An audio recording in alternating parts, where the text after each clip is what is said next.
പാറ്റേണിലേക്ക് നമുക്ക് ഇപ്പൊ NCERT test നിങ്ങൾ എടുത്ത് നോക്കുകയാണെങ്കിൽ കോർഡിനേഷൻ കോമ്പൗണ്ട് NCERT ടെസ്റ്റിൽ ഒരു പാരഗ്രാഫ് കൊടുത്തിട്ടുണ്ട്. ആ ഒരു പാരഗ്രാഫിൽ വലിയ കാര്യമായിട്ടുള്ള ഇൻട്രൊഡക്ഷൻ ഒന്നും അല്ല പറഞ്ഞിരിക്കുന്നത്. എന്നാലും ആ ഒരു ഭാഗത്തിൽ വളരെ ഇമ്പോർട്ടന്റ് ആയിട്ടുള്ള കുറച്ച് കാര്യങ്ങൾ നമുക്ക് പറയുന്നുണ്ട്. ബോർഡ് എക്സാമിന് അതുപോലെ തന്നെ നമ്മുടെ കോമ്പറ്റേറ്റീവ് എക്സാമിന് ആവശ്യം വരുന്ന ഒരു 3 കാര്യങ്ങൾ അതിന് ഇമ്പോർട്ടന്റ് ആയിട്ട് പറഞ്ഞിട്ടുണ്ട്. ഒന്നെന്ന് വെച്ച് കഴിഞ്ഞാല് ഫസ്റ്റ് വന്നു വെച്ച് കഴിഞ്ഞാല്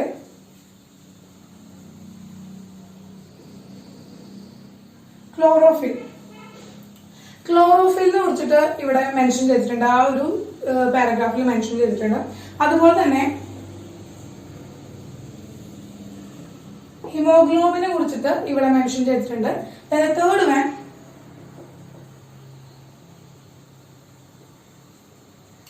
വിറ്റാമിൻ B12 എന്ന് പറയുന്ന ആ ഒരു ഇത് എന്താണ് ഈ 3 ആ ഒരു ആളിനെ കുറിച്ചിട്ട് ഇവിടെ ഓൾറെഡി പറഞ്ഞിട്ടുണ്ട്. നമ്മൾ ആ ഒരു എന്താണ് ആ ഒരു പാരഗ്രാഫിൽ മെൻഷൻ ചെയ്തിട്ടുണ്ട്. അപ്പോൾ ഇത് 3 നോക്കുമ്പോൾ നിങ്ങൾക്ക് ബയോളജിയുമായിട്ട് ലിങ്ക് ചെയ്ത് കിടക്കുന്ന 3 വേർഡുകളാണ്. അപ്പൊ ബയോളജി ആയിട്ട് കണക്ട് ചെയ്ത് കിടക്കുന്ന ആളുകൾക്ക് അത് മനസ്സിലായിട്ടുണ്ടാവും എന്താണ് സംഭവം എന്ന്. അപ്പൊ ബയോളജി ഇല്ലാത്ത കമ്പ്യൂട്ടർ സയൻസ് സ്റ്റുഡൻസിനും ചിലപ്പോൾ അതിനെ കുറിച്ച് അറിയുന്നുണ്ടാവില്ല. പക്ഷെ ക്ലോറോഫിൽ അറിയുന്നുണ്ടായിരിക്കും, ക്ലോറോഫിൽ ഹിമോഗ്ലോബിനൊക്കെ നിങ്ങൾക്ക് അറിയുന്നുണ്ടായിരിക്കും. പക്ഷെ അത്രയും സയന്റിഫിക് ആയിട്ട് നിങ്ങൾക്ക് അറിയുന്നുണ്ടായിരിക്കില്ല. കേട്ടിട്ടുണ്ടായിരിക്കും, ഈ 3 വേർഡ് നിങ്ങൾ കേട്ടിട്ടുണ്ടായിരിക്കും. കാരണം നമ്മൾ ചെറിയ ക്ലാസ്സിൽ ക്ലോറോഫിലിനെ കുറിച്ചിട്ട് നമ്മൾ പഠിച്ചിരിക്കുന്നതാണ്, ഹിമോഗ്ലോബിനെ കുറിച്ച് നമ്മൾ പഠിച്ചിട്ടുണ്ട്, യെസ്. അതുപോലെ തന്നെ വിറ്റാമിൻസിനെ കുറിച്ച് നമുക്കറിയാം. പക്ഷെ അത്രയും സയന്റിഫിക് ആയിട്ട് വളരെ ഡീറ്റെയിൽഡ് ആയിട്ട് നമുക്ക് അറിയുണ്ടാവില്ല എന്നേ ഉള്ളൂ. അപ്പൊ ഇത് ഇവിടെ നമ്മൾ അത്ര ഡീറ്റെയിൽഡ് ആയിട്ട് നമുക്ക് പഠിക്കാനില്ല. അത് ഇന്ന് ബയോളജിയിലൊക്കെ തന്നെ, ബയോളജിയിലത്തെ ടോപ്പിക്സ് ഒക്കെ തന്നെയാണ്. പക്ഷെ ചെറിയൊരു കെമിസ്ട്രി ഉണ്ടെങ്കിൽ അതാണ് നമുക്ക് നോക്കാനായിട്ട് പോകുന്നത്. യെസ്, ഇവിടെ നോക്കാം. ക്ലോറോഫിൽ എന്ന് വെച്ച് കഴിഞ്ഞാൽ എന്താണ്? ക്ലോറോഫിൽ എന്ന് വെച്ച് കഴിഞ്ഞാൽ കോമ്പൗണ്ട് ആണ്. ഈ പ്ലാന്റ്സിൽ കാണപ്പെടുന്ന, പ്ലാന്റ്സിൽ ഗ്രീൻ കളർ കൊടുക്കുന്ന, ഗ്രീൻ കളർ കൊടുക്കുന്ന പിഗ്മെന്റ്സിനെയാണ് നമ്മൾ ക്ലോറോഫിൽ എന്ന് പറയാം. ക്ലോറോഫിൽ A ഉണ്ട്, ക്ലോറോഫിൽ B ഉണ്ട് എന്നൊക്കെ പറഞ്ഞിട്ട് നമ്മൾ കുഞ്ഞു ക്ലാസ്സിലൊക്കെ നമ്മൾ പഠിച്ചിട്ടുണ്ടായിരിക്കും. ഫോട്ടോസിന്തസിസ് നടക്കണമെങ്കിൽ ക്ലോറോഫിൽ ആവശ്യമാണ്. അതൊക്കെ ബയോളജിയുടെ ആ കാര്യങ്ങളാണ്. അപ്പൊ ഫോട്ടോ കെമിക്കൽ റിയാക്ഷൻ ഒരു എക്സാമ്പിൾ ആണ് ഫോട്ടോസിന്തസിസ് എന്ന് പറയുന്നത്. നമുക്ക് പഠിച്ചിട്ടുള്ള കാര്യങ്ങളാണ്. അപ്പോ ഈ ഒരു ക്ലോറോഫിൽ എന്ന് പറഞ്ഞു കഴിഞ്ഞാൽ is example of A coordination compound. ഒരു കോർഡിനേഷൻ കോമ്പൗണ്ടിന് എക്സാമ്പിൾ ആണ് ഏതെന്ന് പറയുന്നത് ഈ ക്ലോറോഫിൽ എന്ന് പറയുന്നത്. അപ്പൊ അതുകൊണ്ടാണ് നമ്മൾ ഈ ഒരു പാരഗ്രാഫിൽ, ഈ ഒരു ഇൻട്രൊഡക്ഷനിൽ നമുക്ക് ഈ ക്ലോറോഫിലിനെ എടുക്കാനുള്ള കാരണം ക്ലോറോഫിൽ എന്ന് പറയുന്നത് എന്താണ്? Is an example of A coordination compound ആണ്.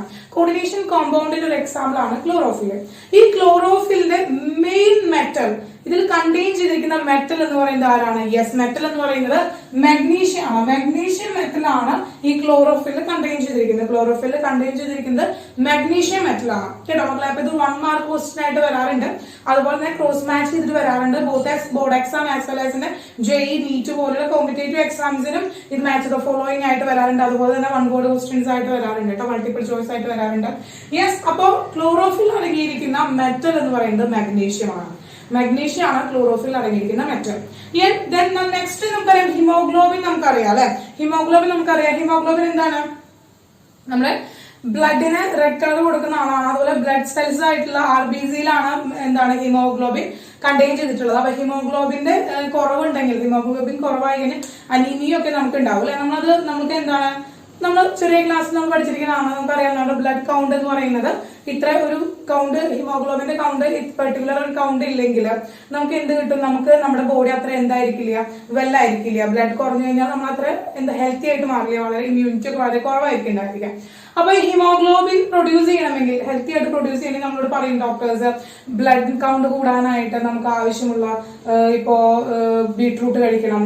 യെസ്, അതുപോലെ തന്നെ എന്താണ്, നമുക്ക് ആദ്യം തന്നെ എഴുതി തരാം ഒരു റെഡ് കളർ ഗുളികൊക്കെ എഴുതി തരും. ഇവിടെ മെഡിസിൻ റെഡ് കളറിലുള്ള ഗുളികൊക്കെ എഴുതി തരും. ഗേൾസിനൊക്കെ ഓൾറെഡി അത് അറിയാമായിരിക്കും. ഗേൾസ് കുറെ പേരൊക്കെ കഴിക്കുന്നുണ്ടായിരിക്കും. കാരണം ഗേൾസിന് എപ്പോഴും ഈ ഒരു ഹിമോഗ്ലോബിന് കുറവുണ്ടാവാറുണ്ട്. കാരണം അവരുടെ ഒരു ഫിസിക്കൽ സ്ട്രെങ്ത് അനുസരിച്ച്, ഫിസിക്കൽ സ്ട്രാറ്റജി അനുസരിച്ച് അവർക്ക് ബ്ലഡ് കൗണ്ട് അല്പം കൂടിയും കുറഞ്ഞു ഇങ്ങനെ ഇരിക്കാറുണ്ട്. അപ്പൊ അവര് മാക്സിമം ഗേൾസും അത് കഴിക്കുന്നുണ്ടായിരിക്കും, കഴിച്ചിട്ടുണ്ടായിരിക്കാം, കണ്ടിട്ടുണ്ടായിരിക്കാം. അപ്പൊ അത് ആ ഒരു റെഡ് കളർ ഗുളിക പറഞ്ഞു തരും. നമുക്ക് എന്ത് ഗുളിക എന്ന് പറഞ്ഞിട്ട് തരാം? അയേൺ ഗുളിക എന്ന് പറഞ്ഞിട്ടാണ് തരും. അയേണിന്റെ മെഡിസിൻ ആണ്, അത് കഴിക്കണം എന്ന് പറഞ്ഞിട്ട് നമുക്ക് തരും. യെസ്, അപ്പൊ ഇത് എന്തിനു വേണ്ടിയാണ് ഹെൽപ്പ് ചെയ്യുക? ഹിമോഗ്ലോബിന്റെ പ്രൊഡക്ഷന് വേണ്ടിയിട്ട് ഹെൽപ്പ് ചെയ്യാം. ഹിമോഗ്ലോബിൻ പ്രൊഡ്യൂസ് ചെയ്യാൻ വേണ്ടി നമ്മൾ അയൺ ആണ് അവിടെ കൊടുക്കുന്നത്. അപ്പോൾ ഹിമോഗ്ലോബിൻ അടങ്ങിയിരിക്കുന്ന ആ ഒരു മെറ്റൽ എന്ന് പറയുന്നത് ആരെയാണ്? ഹിമോഗ്ലോബിൻ കണ്ടെയ്ൻ ചെയ്തിരിക്കുന്ന മെറ്റൽ എന്ന് പറയുന്നത് അയൺ ആണ്. അയൺ മെറ്റൽ ആണ് ഹിമോഗ്ലോബിൻ അടങ്ങിയിരിക്കുന്നത്. അയൺ ആണ് ഹിമോഗ്ലോബിൻ അടങ്ങിയിരിക്കുക. അപ്പോൾ ഹിമോഗ്ലോബിൻ കുറവുള്ള മക്കളാണെങ്കിലും കുട്ടികളാണെങ്കിലും ഇതുപോലെ അയൺ കണ്ടന്റ് കൂടുതലുള്ള ഫുഡ് നന്നായി കഴിക്കുക, അയൺ ഫുഡുകൾ നന്നായി കഴിക്കുക, ഇതുപോലെ ഇലക്കറികളൊക്കെ നന്നായി കഴിക്കുക. അത് കഴിച്ചു കഴിഞ്ഞാൽ നമുക്ക് എന്ത് ചെയ്യാം, ബ്ലഡ് കൗണ്ട് നോർമൽ ആക്കി തന്നെ കൊണ്ടുവയ്ക്കാനാണ്. ഇനി ബ്ലഡ് കൗണ്ട് കൂടിക്കഴിഞ്ഞാലും വളരെ പ്രശ്നം തന്നെയാണ്, ഹിമോഗ്ലോബിന്റെ അളവ് കൂടിക്കഴിഞ്ഞാലും പ്രശ്നം തന്നെയാണ്. അപ്പൊ അതുകൊണ്ട് അതിനെ മെയിൻറ്റെയിൻ ചെയ്ത് നിർത്താനായിട്ട് ശ്രദ്ധിക്കുക. യെസ്, നെക്സ്റ്റ് എന്ന് പറയുന്നത് വിറ്റാമിൻ B12 ആണ്. വിറ്റാമിൻ B12 എന്ന് പറയുന്നത് നമുക്ക് ഇതുപോലെ തന്നെ നമുക്ക് നമ്മുടെ ബോഡിയിൽ ആവശ്യമുള്ള ഒരാളാണ്, എസെൻഷ്യൽ ആയിട്ടുള്ള ആളാണ് വിറ്റാമിൻ B12 എന്ന് പറയുന്നത്. അപ്പോൾ ഇവിടുത്തെ മെറ്റൽ ആറ്റം എന്ന് പറയുന്നത് ഏത് മെറ്റലാണ് കണ്ടെയ്ൻ ചെയ്തിരിക്കുന്നത്? കൊബാൾട്ട് ആണ്. കൊബാൾട്ട് ആണ് വിറ്റാമിൻ B12 കണ്ടെയ്ൻ ചെയ്തിരിക്കുന്നത്. അപ്പൊ മക്കൾ ക്ലിയർ ആയാലും അപ്പൊ ഈ 3 എണ്ണം നമുക്ക് മാച്ച് ദ ഫോളോയിങ് ആയിട്ടും അതുപോലെ മൾട്ടിപ്പിൾ ചോയ്സിലായാലും അതുപോലെ തന്നെ നമ്മളോട് വൺ വേർഡും ഒബ്ജക്റ്റീവ് ടൈപ്പ് ക്വസ്റ്റ്യൻസ് ആയിട്ടൊക്കെ വരുന്നതാണ്. ഈ ഒരു ചാപ്റ്ററിൽ നമുക്ക് വളരെ ഇമ്പോർട്ടന്റ് ആയിട്ടുള്ള ആൾക്കാരാണ്. ക്ലോറോഫിലിന്റെ കണ്ടെയ്ൻ ചെയ്തിരിക്കുന്ന മെറ്റൽ ഏതാണ്, ഹിമോഗ്ലോബിൻ കണ്ടെയ്ൻ ചെയ്തിരിക്കുന്ന മെറ്റൽ ഏതാണ്, അതുപോലെ തന്നെ വിറ്റാമിൻ ബിയിൽ കണ്ടെയ്ൻ ചെയ്തിരിക്കുന്ന മെറ്റൽ ഏതാണെന്ന് പറയുന്നത് വളരെ ഇമ്പോർട്ടന്റ് ആണ്. അപ്പൊ നോട്ട് ചെയ്ത് വെക്കുക, പഠിക്കുക. കിട്ടിയോ മക്കളെ? യെസ്, വളരെ സിമ്പിൾ ആണ് കേട്ടോ, വളരെ സിമ്പിൾ ആണ്. Yes, okay. ഇനി നോക്കുക, ഇന്ന് കയറാത്തവർക്കൊക്കെ നഷ്ടമാണ്. കാരണം കോർഡിനേഷൻ കോമ്പൗണ്ട്സിന്റെ ഒരു പ്രത്യേകത എന്ന് വെച്ചാൽ ഈ ഓർഗാനിക് കെമിസ്ട്രി പോലെ തന്നെ വളരെ ഇമ്പോർട്ടന്റ് ആയിട്ടുള്ള അത് വേറൊരു കൈൻഡിൽ നിൽക്കുന്ന ഒരു കാര്യമാണ്. വളരെ സിമ്പിൾ ആണ്, പഠിച്ചു കഴിഞ്ഞാൽ വളരെ സിമ്പിൾ ആണ്. ഒന്നും കാണാൻ പണം പഠിക്കേണ്ട ആവശ്യമില്ല, ഒന്നും നമുക്ക് ബൈഹാർട്ട് ചെയ്ത് പഠിക്കേണ്ട ആവശ്യമില്ല. ഇതിന്റെ അപ്ലിക്കേഷൻസ് ഒക്കെ, ഇതിന്റെ അപ്ലിക്കേഷൻ നോമൻക്ലേച്ചർ അതൊക്കെ നമ്മൾ മനസ്സിലാക്കി ഓരോ എക്സാമ്പിൾസ് ചെയ്ത് പഠിക്കുകയാണ്. അപ്പോൾ മാക്സിമം കോർഡിനേഷൻ കോമ്പൗണ്ട്സ് കഴിയുന്ന വരെ ലൈവിൽ കയറാതിരിക്കരുത്, കാരണം ലൈവിൽ കയറുക മാക്സിമം. അപ്പോൾ ആ ഓരോ ക്വസ്റ്റ്യൻസ് നമ്മൾ ചെയ്യുന്നതിനനുസരിച്ച് നമുക്ക് അത് പ്രാക്ടിക്കലായിട്ട് കിട്ടാനായിട്ട് പറ്റുള്ളൂ കേട്ടോ. നിന്നൊക്കെ പുറത്തിട്ടാലും നീ പോകില്ല എന്ന് പറയാൻ ജിഗോ, നിന്നോടൊന്നല്ല പറയുന്നത് കേട്ടോ. കയറാതെ പിരിക്കുന്നവരുണ്ടെങ്കിൽ മാക്സിമം കയറാനായിട്ട് ശ്രമിക്കുക കേട്ടോ. യെസ്, ഓക്കെ മക്കളെ? Yes, okay. യെസ്, ഇനി നോക്കുക. അപ്പൊ കോർഡിനേഷൻ കോമ്പൗണ്ട്സിൽ നമ്മൾ ഫസ്റ്റ് പറഞ്ഞു എന്താണ് കോർഡിനേഷൻ കോമ്പൗണ്ട്സിന്റെ കുറച്ച് എക്സാമ്പിൾസ്. നമ്മൾ ഡെയിലി ലൈഫിൽ നമുക്ക് അറിയാവുന്ന കുറച്ച് കോർഡിനേഷൻ കോമ്പൗണ്ട്സ് ആണ് ക്ലോറോഫിൽ, ഹിമോഗ്ലോബിൻ, വിറ്റാമിൻ ബി എന്ന് പറയുന്നത് നമുക്ക് അറിയാവുന്ന കുറച്ച് കോർഡിനേഷൻ കോമ്പൗണ്ടുകളാണ്. അതിൽ അടങ്ങിയിരിക്കുന്ന മെറ്റൽ ആറ്റത്തെ നമ്മൾ പറഞ്ഞു. ഇനി എന്താണ് വാട്ട് ഈസ് കോർഡിനേഷൻ കോമ്പൗണ്ട്? എന്താണ് ഈ കോർഡിനേഷൻ കോമ്പൗണ്ട് എന്ന് വെച്ച് കഴിഞ്ഞാൽ എന്താ കോർഡിനേഷൻ കോമ്പൗണ്ട്സ് എന്ന് വെച്ച് കഴിഞ്ഞാൽ ഒന്നോ അതിലധികമോ സബ്സ്റ്റൻസുകൾ അല്ലെങ്കിൽ അയോൺസ് അല്ലെങ്കിൽ മോളിക്യൂൾസ് ഒരു മെറ്റൽ ആറ്റത്തുമായിട്ട് ഡയറക്ട്ലി ലിങ്ക് ചെയ്യാണ് ത്രൂ എ കോർഡിനേഷൻ ബോണ്ട്. ഒരു കോർഡിനേഷൻ ബോണ്ടിലൂടെ ഒരു മെറ്റൽ ആറ്റവുമായിട്ട് മറ്റ് സ്പീഷീസുകൾ ഡയറക്ട്ലി അറ്റാച്ച് ചെയ്യുന്ന കോമ്പൗണ്ട് എന്നിട്ട് ഫോം ചെയ്യുന്ന കോമ്പൗണ്ട്സിനെയാണ് നമ്മൾ കോർഡിനേഷൻ കോമ്പൗണ്ട്സ് എന്ന് പറയുന്നത്. അപ്പോൾ ടീച്ചറെ കോർഡിനേഷൻ ബോണ്ടിലൂടെ ആ ഒരു മെറ്റൽ ആറ്റമായിട്ട് മറ്റ് സ്പീഷീസുകൾ ഡയറക്ട്ലി അറ്റാച്ച് ചെയ്തിട്ട് ബോണ്ട് ഫോം ചെയ്യുന്ന കോമ്പൗണ്ടുകളെയാണ് നമ്മൾ കോർഡിനേഷൻ കോമ്പൗണ്ട്സ് എന്ന് പറയുന്നത്. ശരിയാണ് ടീച്ചറെ, മനസ്സിലായി. അപ്പൊ എന്താണ് കോർഡിനേഷൻ കോമ്പൗണ്ട്സ് എന്ന് പറയുന്നത്? എങ്ങനെ ഫോം ചെയ്യുന്നു? കോർഡിനേഷൻ ബോണ്ടിലൂടെ ഫോം ചെയ്യുന്നു. അപ്പൊ എന്താണ് ഈ കോർഡിനേഷൻ ബോണ്ട്? നമ്മൾ ഓരോ ബോണ്ടും അയോണിക് ബോണ്ട് പഠിച്ചിട്ടുണ്ട്, കോവാലന്റ് ബോണ്ട് പഠിച്ചിട്ടുണ്ട്, മൾട്ടിപ്പിൾ ബോണ്ടുകളൊക്കെ പഠിച്ചിട്ടുണ്ട്. യെസ്, നമ്മൾ ഈ കോർഡിനേഷൻ കോമ്പൗണ്ടിനെ കുറിച്ച് നമ്മൾ പറഞ്ഞിട്ടില്ല അല്ലെ? അപ്പൊ എന്താണ് കോർഡിനേഷൻ കോമ്പൗണ്ട് എന്ന് വെച്ചാൽ എന്താണ്? ഈ കോർഡിനേഷൻ ബോണ്ടിലൂടെയാണ് കോർഡിനേഷൻ കോമ്പൗണ്ട് ഫോം ചെയ്യുന്നത്. അതായത് ഒരു മെറ്റൽ ആറ്റമായിട്ട് മറ്റ് ലിഗാൻഡുകളോ അല്ലെങ്കിൽ മറ്റ് മോളിക്യൂൾസ് എന്ത് ചെയ്യാണ്? ലോൺ പെയറിനെ ഷെയർ ചെയ്യാണ്. The sharing of lone pair between the two species. രണ്ട് സ്പീഷീസുകൾ തമ്മിൽ ലോൺ പെയറിനെ ഷെയറിംഗിലൂടെ എന്താണ് ബോണ്ട് ഫോം ചെയ്യുകയാണെങ്കിൽ അതിനാണ് കോർഡിനേഷൻ ബോണ്ട് എന്ന് പറയുന്നത്. എങ്ങനെയാണ് മക്കളെ കോർഡിനേഷൻ ബോണ്ട്? എന്താ പറഞ്ഞത്? The bond formed by the sharing of lone pair to the central metal atom. Central metal ആറ്റത്തിലേക്ക് എന്ത് ചെയ്യാണ്? മറ്റ് സ്പീഷീസുകൾ എന്ത് ചെയ്യാണ്? ലോൺ പെയറിനെ ഷെയർ ചെയ്യുന്നതിലൂടെ ഫോം ചെയ്യുന്നതിനെയാണ് നമ്മൾ എന്ത് പറയുന്നത്? കോർഡിനേഷൻ ബോണ്ട് എന്ന് പറയുന്നത്. മനസ്സിലായോ? എന്താണ്? യെസ്, ലോൺ പെയർ ഷെയറിംഗ് ആണ്. ലോൺ പെയേഴ്സിന്റെ ഷെയറിംഗ് ആണ് ബിറ്റ്വീൻ ടു സ്പീഷീസ്. അപ്പൊ എന്താണ്? The bond formed by the sharing of lone pair between different species. അപ്പൊ ഡിഫറെന്റ് സ്പീഷീസ് എന്ന് പറയുന്നത് നമുക്കറിയാം അത് മോളിക്യൂൾസ് ആവാം, ആറ്റംസ് ആവാം, അയോൺസ് ആവാം, ആരുടെ എന്തെങ്കിലും ആവാം. അപ്പോൾ അവര് വേറൊരു സ്പീഷീസ് ആയിട്ട് എന്ത് ചെയ്യാണ്, ലോൺ പെയേഴ്സിനെ ഷെയർ ചെയ്യുക. ഷെയറിങ്ങിലൂടെ എന്ത് ചെയ്യാണ്, ബോണ്ട് ഫോം ചെയ്യുന്നതിനെയാണ് നമ്മൾ കോർഡിനേഷൻ ബോണ്ട് എന്ന് പറയുന്നത്. അങ്ങനെ ബോണ്ട് ചെയ്യുന്ന കോമ്പൗണ്ട്സിനെയാണ് നമ്മൾ എന്ന് പറയുന്നത് കോർഡിനേഷൻ കോമ്പൗണ്ട്സ് എന്ന് പറയുന്നത്. എന്ന് പറയുന്നത് മക്കളെ കോർഡിനേഷൻ കോമ്പൗണ്ട്സ് എന്ന് പറയുന്നത്. ക്ലിയർ ആയോ? ക്ലിയർ ആയോ? ക്ലിയർ ആയോ മക്കളെ? Is it clear? Yes. അപ്പോ എന്താണ് കോർഡിനേഷൻ ബോണ്ട് എന്താണെന്ന് കിട്ടി, കോർഡിനേഷൻ ബോണ്ട് എന്താണെന്ന് കിട്ടി, കോമ്പിനേഷൻ ബോണ്ട് എന്താണെന്ന് കിട്ടി, കോർഡിനേഷൻ കോമ്പൗണ്ട് എന്താണെന്ന് മനസ്സിലായി. അതിന്റെ ഡെഫിനിഷൻസ് ഒന്നും ചോദിക്കില്ല കേട്ടോ, എക്സാമിന് ഡെഫിനിഷൻസ് ഒന്നും ചോദിക്കില്ല, മനസ്സിലാക്കി വെക്കാനുള്ളതേ ഉള്ളൂ, മനസ്സിലാക്കി വെക്കാനുള്ളൂ. അതായത് സിമ്പിൾ ആയിട്ട് പറയുകയാണെങ്കിൽ the metal atom directly linked to the molecules, ions, other species by coordination bond. Coordination ബോണ്ടിലൂടെ മെറ്റൽ ആറ്റം മറ്റ് സ്പീഷീസുകളായിട്ട് ഡയറക്ട്ലി അറ്റാച്ച് ചെയ്യുക അല്ലെങ്കിൽ ഡയറക്ട്ലി ലിങ്ക് ചെയ്തിട്ട് ഫോം ചെയ്യുന്ന കോമ്പൗണ്ട്സിനെയാണ് നമ്മൾ കോർഡിനേഷൻ കോമ്പൗണ്ട്സ് എന്ന് പറയുന്നത്. അതിന്റെ ഡെഫിനിഷൻസ് ഒന്നും നമുക്ക് ചോദിക്കാറില്ല. What is coordination compound, what is coordination bond എന്നൊന്നും ചോദിക്കാറില്ല. പക്ഷെ എങ്ങനെയാണ് ഒരു കോർഡിനേഷൻ കോമ്പൗണ്ട് ഫോം ചെയ്യണമെന്ന് മനസ്സിലാക്കി വയ്ക്കുക. ഇനി നമ്മൾ ഇവിടെ നമ്മൾ ശ്രദ്ധിച്ചിട്ടുണ്ടായിരിക്കും കോർഡിനേഷൻ. ഇവിടെ നമുക്ക് പഠിക്കാനുള്ളത് മെയിൻ ആയിട്ട് രണ്ട് ആൾക്കാരാണ് ആദ്യം നമ്മൾ ഇൻട്രൊഡ്യൂസ് ചെയ്യുന്നത്.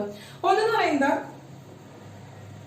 ഡബിൾ സോൾട്ട് നമുക്ക് ഇൻട്രൊഡ്യൂസ് ചെയ്യുന്നുണ്ട്. അതുപോലെ തന്നെ കോംപ്ലക്സ് കോമ്പൗണ്ട്, അതായത് കോംപ്ലക്സ് കോമ്പൗണ്ട് അഥവാ അതുപോലെ തന്നെ ഡബിൾ സോൾട്ട്.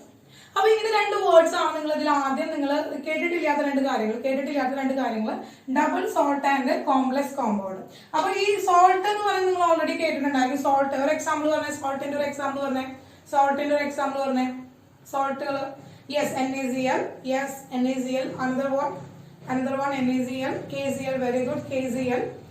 Yes. അപ്പൊ നമുക്ക് എന്താണ് ഇതുപോലെ കുറെ സോൾട്ടുകൾ ഉണ്ട്. അപ്പൊ ഇവിടെ നമുക്കറിയാം NaCl is a salt ആണ്, KCl is a salt ആണ്. NaCl, KCl ഒക്കെ സോൾട്ട് ആണ്. അപ്പൊ ഇവിടെ നോക്കുമ്പോൾ ഇവിടെ പെർട്ടിക്കുലർ ആയിട്ടുള്ള ഒരു കാറ്റയോണും പെർട്ടിക്കുലർ ആയിട്ടുള്ള ഒരു ആനിയോണും മാത്രമേ ഉള്ളൂ. ഇവിടെ ഒരു കാറ്റയോണും ഇവിടെ ഒരു ആനിയോൺ ഉണ്ട്, ഒരു കാറ്റയോണും ഒരു ആനിയോൺ ഉണ്ട്. അങ്ങനെ ഓരോ കാറ്റയോണും ഒരു ആനിയോണും മാത്രമേ ഉള്ളൂ. അങ്ങനെ ഫോം ചെയ്യാം. അതുപോലെ തന്നെ നമ്മുടെ K2SO4 ഇതൊക്കെ എന്താണ്, സോൾട്ടുകളാണ്. പക്ഷെ ഇവരെ നമ്മൾ പറയുന്ന പേര് എന്താ വെച്ചാൽ ഇവരൊക്കെ സിമ്പിൾ സോൾട്ട് ആണ്. അങ്ങനെ കോംപ്ലക്സ് ഒന്നുമില്ല, അങ്ങനെ കോംപ്ലക്സിറ്റി ഒന്നും ഇവിടെ ഫോം ചെയ്യുന്നില്ല. സിമ്പിൾ ആയിട്ട് ആകെ ഒരു കാറ്റയോൺ ഒരു ആനിയോൺ, അങ്ങനെ ഒരു കാറ്റയോണും ഒരു ആനിയോണും അയോണിക് ബോണ്ടിലൂടെ എന്ത് ചെയ്യുന്നു, ഫോം ചെയ്യുന്നു. അപ്പൊ എന്താണ് ഇവിടെ ഈ ഡബിൾ സോൾട്ട് എന്ന് പറഞ്ഞു കഴിഞ്ഞാൽ വ്യത്യാസം എന്ന് വെച്ചാൽ ഇങ്ങനെയുള്ള സിമ്പിൾ സോൾട്ടുകൾ കമ്പൈൻ ചെയ്തിട്ട് ഫോം ചെയ്യുന്ന 2 or more simple salt combine to form a complex salt. ഒരു കോംപ്ലക്സ് സോൾട്ട് ഫോം ചെയ്യാണ് അല്ലെങ്കിൽ ഒരു വലിയൊരു സോൾട്ട് ഫോം ചെയ്യാണ്, അതിനെയാണ് നമ്മൾ പറയുന്നത് ഡബിൾ സോൾട്ട് എന്ന് പറയുന്നത്. അപ്പൊ 2 simple salt combine to form a salt, ഒരു കോംപ്ലക്സ് സോൾട്ട് ഫോം ചെയ്യുകയാണെങ്കിൽ അതിനെയാണ് നമ്മൾ എന്ന് പറയുന്നത് ഡബിൾ സോൾട്ട് എന്ന് പറയുന്നത്. ക്ലിയർ ആയോ? എന്താണോ ഡബിൾ സോൾട്ട് എന്ന് മനസ്സിലായോ? എന്താണ് ഡബിൾ സോൾട്ട് എന്ന് മനസ്സിലായോ? സിമ്പിൾ സോൾട്ട് എന്ന് പറയുന്നത് നമ്മൾ ഇതുവരെ പഠിച്ചിരിക്കുന്ന ഒരു കാറ്റയോണും ഒരു ആനിയോണും മാത്രം ഡയറക്ട്ലി അയോണിക് ബോണ്ടിലൂടെ ഫോം ചെയ്യുന്നതാണ് നമ്മൾ സിമ്പിൾ സോൾട്ടുകൾ എന്ന് പറയുന്നത്. ഇനിയും ധാരാളം എക്സാമ്പിൾസ് നമുക്കറിയാം, ഇനി ഈ സിമ്പിൾ സോൾട്ടുകൾ, ഈ സിമ്പിൾ ആയിട്ടുള്ള ഈ സിമ്പിൾ സോൾട്ടുകൾ എന്ത് ചെയ്യാണ്, പരസ്പരം കൂടിച്ചേർന്ന് പരസ്പരം കമ്പൈൻ ചെയ്തിട്ട് ഫോം ചെയ്യുന്ന സോൾട്ടുകളെയാണ് നമ്മൾ എന്ന് പറയുന്നത് നമ്മൾ ഡബിൾ സോൾട്ട് എന്ന് പറയുന്നത്. ഡബിൾ സോൾട്ട് എന്ന് പറയുന്നത്. അപ്പൊ സിമ്പിൾ സോൾട്ട് എന്ന് പറയുന്നത് നമുക്ക് എന്താ കുറിച്ച് നമുക്ക് പഠിക്കേണ്ട ആവശ്യമില്ല, നമുക്ക് ഓൾറെഡി അറിയുന്നതാണ്. അപ്പൊ ഡബിൾ സോൾട്ട് എന്ന് പറയുന്നത് combination of 2 simple salt. Simple സോൾട്ടിന്റെ കോമ്പിനേഷൻ, രണ്ട് സിമ്പിൾ സോൾട്ടിന്റെ കോമ്പിനേഷനെയാണ് നമ്മൾ ഡബിൾ സോൾട്ട് എന്ന് പറയാം.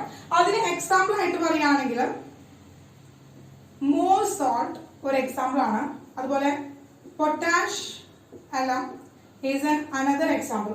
അപ്പൊ മെയിൻ ആയിട്ട് നമുക്ക് NCERT പഠിക്കാനുള്ള 2 എക്സാമ്പിൾസ് എന്ന് പറയുന്നത് മോർ സോൾട്ട് ആണ്, അതുപോലെ പൊട്ടാഷ് അലമാണ്. അപ്പൊ മോർ സോൾട്ട് എന്ന് പറഞ്ഞാൽ നിങ്ങൾ ഓൾറെഡി നിങ്ങൾ പ്രാക്ടിക്കൽസ് ഒക്കെ ചെയ്യുന്നുണ്ടെങ്കിൽ ആ പ്രാക്ടിക്കൽസിലൊക്കെ ടൈട്രേഷൻ ചെയ്യുമ്പോൾ എന്താണ് വോളിയോമെട്രി ചെയ്യുന്ന സമയത്ത് ടൈട്രേഷൻ ചെയ്യുമ്പോൾ നിങ്ങൾ മോർ സോൾട്ട് അഗെയിൻസ്റ്റ് ടൈട്രേഷൻ ചെയ്യാറുണ്ട്. അപ്പൊ അവിടെ നമ്മൾ എന്താ ഈ മോർ സോൾട്ട് നിങ്ങൾ കേട്ട് പരിചയമുണ്ടായിരിക്കും. ടൈട്രേഷൻ ഒക്കെ ചെയ്തിട്ടുള്ളവരാണെങ്കിൽ, പ്രാക്ടിക്കൽസ് ചെയ്ത് തുടങ്ങിയവരാണെങ്കിൽ നിങ്ങൾ കേട്ടിട്ടുണ്ടോ മോർ സോൾട്ട് എന്ന് പറയുന്ന വേർഡ് നിങ്ങൾ കേട്ടിട്ടുണ്ടായിരിക്കും. ഇതൊരു ഡബിൾ സോൾട്ടിന് എക്സാമ്പിൾ ആണ്. എക്സാമ്പിൾ ഓഫ് എ ഡബിൾ സോൾട്ടിന് എക്സാമ്പിൾ ആണ് എന്ന് പറയുന്നത് മോർ സോൾട്ട് എന്ന് പറയുന്നത്. കിട്ടിയ മക്കളെ, Mohr salt is an example of a double salt double സോൾട്ടിന്റെ എക്സാമ്പിൾ ആണ് മോൾ സോൾട്ട് എന്ന് പറയുന്നത്. അപ്പൊ എന്താണ് അതിന്റെ കെമിക്കൽ ഫോർമുല നോക്കാം കേട്ടോ. FeSO4 dot NH3 twice SO4 dot 6H2O. ഇതിനാണ് നമ്മൾ മോൾ സാൾട്ട് എന്ന് പറയുന്നത്. അപ്പൊ നോക്കാം, ഇവിടെ FeSO4 is a simple salt and NH3 twice SO4 is another simple salt. NH3 അല്ല, NH4 ആണ് കേട്ടോ, അമോണിയം ആണ്, NH4 ആണ്. അപ്പൊ NH4 twice SO4 is another simple salt. അങ്ങനെ ആ രണ്ട് സിമ്പിൾ സോൾട്ടുകൾ കമ്പൈൻ ചെയ്തിട്ട് ഫോം ചെയ്യുന്ന ഡബിൾ സോൾട്ട്, ആ ഫോം ചെയ്യുന്ന സോൾട്ടിനെയാണ് നമ്മൾ പറയുന്നത് ഡബിൾ സോൾട്ട് എന്ന് പറയുന്നത്, അല്ലേ മക്കളെ? അപ്പൊ ഇതൊരു സിമ്പിൾ സോൾട്ട് ആണ്. അങ്ങനെ അവർ തമ്മിൽ കമ്പൈൻ ചെയ്തിട്ട് നമുക്ക് എന്ത് കിട്ടി? ഒരു ഡബിൾ സോൾട്ട് കിട്ടി. അപ്പൊ combination of two simple salt is known as double salt. അതിന് എക്സാമ്പിൾ ആണ് മോൾ സോൾട്ട്. മനസ്സിലായി മക്കളെ? മോൾ സോൾട്ടിന്റെ പഠിച്ചു വെക്കണം, വളരെ ഇമ്പോർട്ടന്റ് ആണ്. ആ ഒരു കെമിക്കൽ ഫോർമുല വളരെ ഇമ്പോർട്ടന്റ് ആണ് കേട്ടോ. മോൾ സോൾട്ടിന്റെ കെമിക്കൽ ഫോർമുല വളരെ ഇമ്പോർട്ടന്റ് ആണ്. നമുക്ക് ക്വസ്റ്റ്യൻസ് വരാറുണ്ട് കേട്ടോ, എഴുതാൻ വരാറുണ്ട്, ഐഡന്റിഫൈ ചെയ്യാനായിട്ട് വരാറുണ്ട്. അപ്പൊ FeSO4 dot NH4 twice SO4 dot 6H2O. മോൾ സോൾട്ട്, ഇതാണ് മോൾ സോൾട്ട്. കിട്ടിയോ? ഇനി പൊട്ടാഷ് അലം. അപ്പൊ ഈ അലം എന്ന് പറയുന്നത് നിങ്ങൾ കേട്ടിട്ടുണ്ടായിരിക്കും. അലം എന്ന് പറയുന്നത് നമുക്ക് പ്യൂരിഫിക്കേഷൻ ഓഫ് വാട്ടറിന്റെ പ്യൂരിഫിക്കേഷന് വേണ്ടിയിട്ട് ഉപയോഗിക്കാറുണ്ട്. അതൊക്കെ അലങ്ങൾ ഡിഫറെന്റ് അലംസ് ഉണ്ട്. പൊട്ടാഷ് അലം മാത്രമല്ല, ഡിഫറെന്റ് അലങ്ങളുണ്ട്. അത് പ്യൂരിഫിക്കേഷൻ ഓഫ് വാട്ടറിനൊക്കെ വേണ്ടിയിട്ടാണ്. നമ്മൾ ഇമ്പ്യൂരിറ്റീസ് ഒക്കെ കളയാൻ വേണ്ടിയിട്ട്, ഇമ്പ്യൂരിറ്റീസിന് മാത്രം കളക്ട് ചെയ്തെടുത്തിട്ട് അത് സെപ്പറേറ്റ് ചെയ്യാൻ വേണ്ടിയിട്ട് നമ്മൾ ഉപയോഗിക്കുന്നതാണ് ഈ അലം എന്ന് പറയുന്നത്. അപ്പൊ അലുമിനിയത്തിന്റെ കോമ്പൗണ്ട് ഡബിൾ സോൾട്ടുകളാണ് അവിടെ എന്ന് പറയുന്നത്. ഇനി ശ്രദ്ധിക്കുക, ഇവിടെ പൊട്ടാഷ് അലം എന്ന് പറയുന്നത് ഇതുപോലെ തന്നെ അലങ്ങൾ നമ്മുടെ ബ്ലഡ് കോട്ടിംഗ് ഉണ്ടല്ലോ, ബ്ലഡ് കോട്ടിങ്ങിന് വേണ്ടിയിട്ട് ഹെൽപ്പ് ചെയ്യാറുണ്ട്. അതായത് കൊയാഗുലേഷൻ ഏജന്റ് ആണ്. കട്ട പിടിപ്പിക്കാനുള്ള ഒരു പ്രോപ്പർട്ടി ഉണ്ട്, കൊയാഗുലേഷൻ എന്നാണ് പറയാം. ആ കൊയാഗുലേഷൻ സ്പീഡപ്പ് ചെയ്യാനുള്ള ഒരു എബിലിറ്റി ആർക്കുണ്ട്? ഈ അലംസിനുണ്ട് കേട്ടോ. അപ്പൊ അപ്പൊ നമ്മൾ പറയുന്നത് പൊട്ടാഷ് അലം എന്ന് പറയുന്നത് അനദർ ഒരു ഡബിൾ സോൾട്ട് ആണ്. അതിന്റെ കെമിക്കൽ ഫോർമുല നമ്മൾ ഓർത്ത് വെക്കണം. അപ്പൊ അലം എന്ന് കേട്ട് കഴിഞ്ഞാൽ അവിടെ ആരുണ്ട് മക്കൾ? എന്തായാലും അലുമിനിയം എന്ന് പറയുന്ന ആൾ അവിടെ ഉണ്ടായിരിക്കും കേട്ടോ, അലുമിനിയം ഉണ്ടാവും. അപ്പൊ K2SO4 dot പൊട്ടാസ്യം കണ്ടോ, പൊട്ടാഷ് എന്ന് പറയുമ്പോൾ പൊട്ടാസ്യത്തിന്റെ സോൾട്ട് ഉണ്ട്. അതുപോലെ തന്നെ Al2SO4 thrice dot 24H2O. ഇതാണ് പൊട്ടാഷ് അലം എന്ന് പറയുന്നത്. കേട്ടോ, പൊട്ടാഷ് അലം. അപ്പൊ ഒരു കെമിക്കൽ ഫോർമുല പഠിച്ചു വെക്കാം. അപ്പോ എന്താണ് ഡബിൾ സോൾട്ട് എന്ന് മനസ്സിലായല്ലോ. Double salt is a combination of two simple സോൾട്ടുകളുടെ കോമ്പിനേഷനിലൂടെ ഫോം ചെയ്യുന്ന ആ ഒരു ബിഗസ്റ്റ് സോൾട്ടിനെയാണ് നമ്മൾ ഡബിൾ സോൾട്ട് എന്ന് പറയാം. ഇതിൽ നമുക്ക് കോർഡിനേഷൻ കോമ്പൗണ്ട് കാണാനായിട്ട് പറ്റില്ല. ഓൺലി ദ അയോണിക് ബോണ്ട് മാത്രമാണ്. അപ്പൊ കഴിഞ്ഞിട്ടില്ല ഡബിൾ സോൾട്ടിന് ഇനി പറയുകയാണെങ്കിൽ ഓൺലി അയോണിക് ബോണ്ട്. ഈ ഡബിൾ സോൾട്ട് ത്രൂ ഔട്ട് എന്തേ ഉണ്ടാവുള്ളൂ? അയോണിക് ബോണ്ട് മാത്രമേ ഉണ്ടാവുള്ളൂ. എന്താ ഉണ്ടാവുള്ളൂ? അയോണിക് ബോണ്ട് മാത്രമേ ഉണ്ടാവുള്ളൂ. Not present coordination bond present അല്ല. പിന്നെ ഈ ഒരു ഡബിൾ സോൾട്ടിന്റെ പ്രത്യേകത എന്ന് വെച്ചാൽ ഇവരെല്ലാവരും സോളിഡ് സ്റ്റേറ്റിലായിരിക്കും, എക്സിസ്റ്റിംഗ് സോളിഡ് സ്റ്റേറ്റ്. സോൾട്ടുകളെ നമുക്കറിയാം, സോൾട്ടുകളൊക്കെ എങ്ങനെയാണ്? സോളിഡ് സ്റ്റേറ്റിലാണ് നമുക്ക് കിട്ടുക. അതുപോലെ ഇതിനെ അക്വസ് സ്റ്റേറ്റിലേക്ക് കൺവേർട്ട് ചെയ്യാനായിട്ട് പറ്റും. അതായത് നമ്മൾ വാട്ടറിൽ ഇട്ട് കഴിഞ്ഞാൽ സോലുബിൾ ഇൻ വാട്ടറിൽ സോലുബിൾ ആണ്, അയോണിക് കോമ്പൗണ്ട് ആണ്. അതുകൊണ്ട് തന്നെ വാട്ടറിൽ സോലുബിൾ ആണ്. അപ്പൊ മോസ്റ്റ് ആയിട്ടും ഇവർ ഇരിക്കുന്നത് എങ്ങനെയാണ്? എക്സിസ്റ്റിന്റെ സോളിഡ് സ്റ്റേറ്റിലാണ് എക്സിസ്റ്റ് ചെയ്യുന്നത്. അക്വസ് സ്റ്റേറ്റിലേക്ക് വരുമ്പോൾ കംപ്ലീറ്റ് ഡിസോസിയേഷൻ തരുന്നുണ്ട്. അപ്പൊ കംപ്ലീറ്റ് ആയിട്ട് ഡിസോസിയേറ്റ് ചെയ്താൽ മാത്രമാണല്ലോ വാട്ടറിൽ സോലുബിൾ ആവുള്ളൂ. അതുകൊണ്ടാണ് അക്വസ് സ്റ്റേറ്റിലെ കംപ്ലീറ്റ്ലി ഡിസോൾവ് ആണ്, കംപ്ലീറ്റ്ലി ഡിസോസിയേഷൻ ടേക്ക് പ്ലേസ് ആണ്. ക്ലിയർ ആയല്ലോ? ഡൗട്ട് ഇല്ലല്ലോ മക്കളെ? ക്ലിയർ ആണല്ലോ? അതായത് സോളിഡ് സ്റ്റേറ്റിലാണ് എക്സിസ്റ്റ് ചെയ്യുക, സോളിഡ് സ്റ്റേറ്റിലാണ് എക്സിസ്റ്റ് ചെയ്യുന്നത്. പക്ഷെ ഒരു പ്രത്യേകത എന്ന് വെച്ചാൽ കംപ്ലീറ്റ്ലി ഡിസോൾവ് ഇൻ അക്വസ് സ്റ്റേറ്റിലേക്ക് നോക്കുമ്പോൾ അതിൽ വെള്ളത്തിൽ നമ്മൾ കലക്കി കഴിഞ്ഞാൽ അത് കംപ്ലീറ്റ് ആയിട്ടും ഡിസോസിയേറ്റ് ചെയ്തിട്ടുണ്ടാവും. അപ്പൊ അതുപോലെ എന്താണ്? Completely dissociate in aqueous solution. aqueous solution completely dissociate ചെയ്തിട്ടുണ്ടാവും. അത് എന്താണെന്ന് ഇത് പറഞ്ഞാൽ ഇപ്പൊ നമ്മുടെ കയ്യിൽ എന്തുണ്ട്, FeSO4 dot NH4 twice SO4 dot 6H2O. ഇവരാണല്ലേ നമ്മുടെ മോർ സോൾട്ട്. ഈ മോർ സോൾട്ടിനെ ടീച്ചർ എന്ത് ചെയ്യാണ്, ഈ മോർ സോൾട്ടിനെ ടീച്ചർ വെറുതെ വാട്ടറിൽ ഡിസോൾവ് ചെയ്യിക്കാം. ഈ മോർ സോൾട്ടിനെ ടീച്ചർ വാട്ടറിൽ ഡിസോൾവ് ചെയ്യിക്കാന്ന് വിചാരിക്കാം. അപ്പൊ വാട്ടറിൽ ഡിസോൾവ് ചെയ്ത് കഴിഞ്ഞാൽ ഇവൻ എന്ത് ചെയ്യും, കംപ്ലീറ്റ് ഡിസോസിയേഷൻ നടക്കും. അതായത് കംപ്ലീറ്റ്ലി അയോണൈസ്ഡ്. അവൻ കംപ്ലീറ്റ് ആയിട്ടും അയോൺസ് ആയി മാറും. കംപ്ലീറ്റ്ലി അയോണൈസ്ഡ് ആണ്. കംപ്ലീറ്റ് ആയിട്ടും അയോൺസ് ആയിട്ട് മാറിയിട്ട് ഇവിടെ ഓരോ കോൺസ്റ്റുവന്റ് അയോൺസ് ആയിട്ടും സ്പ്ലിറ്റ് ചെയ്യും. അപ്പൊ FeSO4 എന്ത് ചെയ്യും, മുറിയും. FeSO4 മുറിഞ്ഞിട്ട് എന്താവും, Fe2+ ആവും, SO4 2- ആവും. കാരണം FeSO4 കേട്ടോ സിമ്പിൾ സോൾട്ട് ആണ്. ഓരോ സിമ്പിൾ സോൾട്ടും ബ്രേക്ക് ചെയ്യും. FeSO4 മുറിയും. FeSO4 മുറിഞ്ഞിട്ട് Fe2+ SO4 2- ആവും. Fe2+ SO4 ആവും. കിട്ടിയല്ലോ. അപ്പൊ ആദ്യത്തെ സോൾട്ട് മുറിഞ്ഞു. ഇനി രണ്ടാമത്തെ സോൾട്ട് മുറിയാണ്. രണ്ടാമത്തെ സിമ്പിൾ സോൾട്ട്, നമ്മുടെ സിമ്പിൾ സോൾട്ട് മുറിയാണ്. ആ ഏത് അയോൺസ് ആവാം, അറിയാം, 2 അയോൺസ് ആണ് ഇവിടെ ഉള്ളത്. NH4 ഉണ്ട്, അതുപോലെ തന്നെ SO4 ഉണ്ട്. NH4 ഉണ്ട്, SO4 ഉണ്ട്. അപ്പൊ ഏതൊക്കെ അയോൺസ് വരും, നമുക്ക് 2 NH4 ഉണ്ട് അല്ലെ, 2 NH4 ഉണ്ട്. അപ്പൊ 2NH4 പ്ലസ് വരും, 2NH4 വരും. യെസ്. പിന്നെ എന്താണ്, ഒരു SO4 മൈനസ് കൂടി വരും.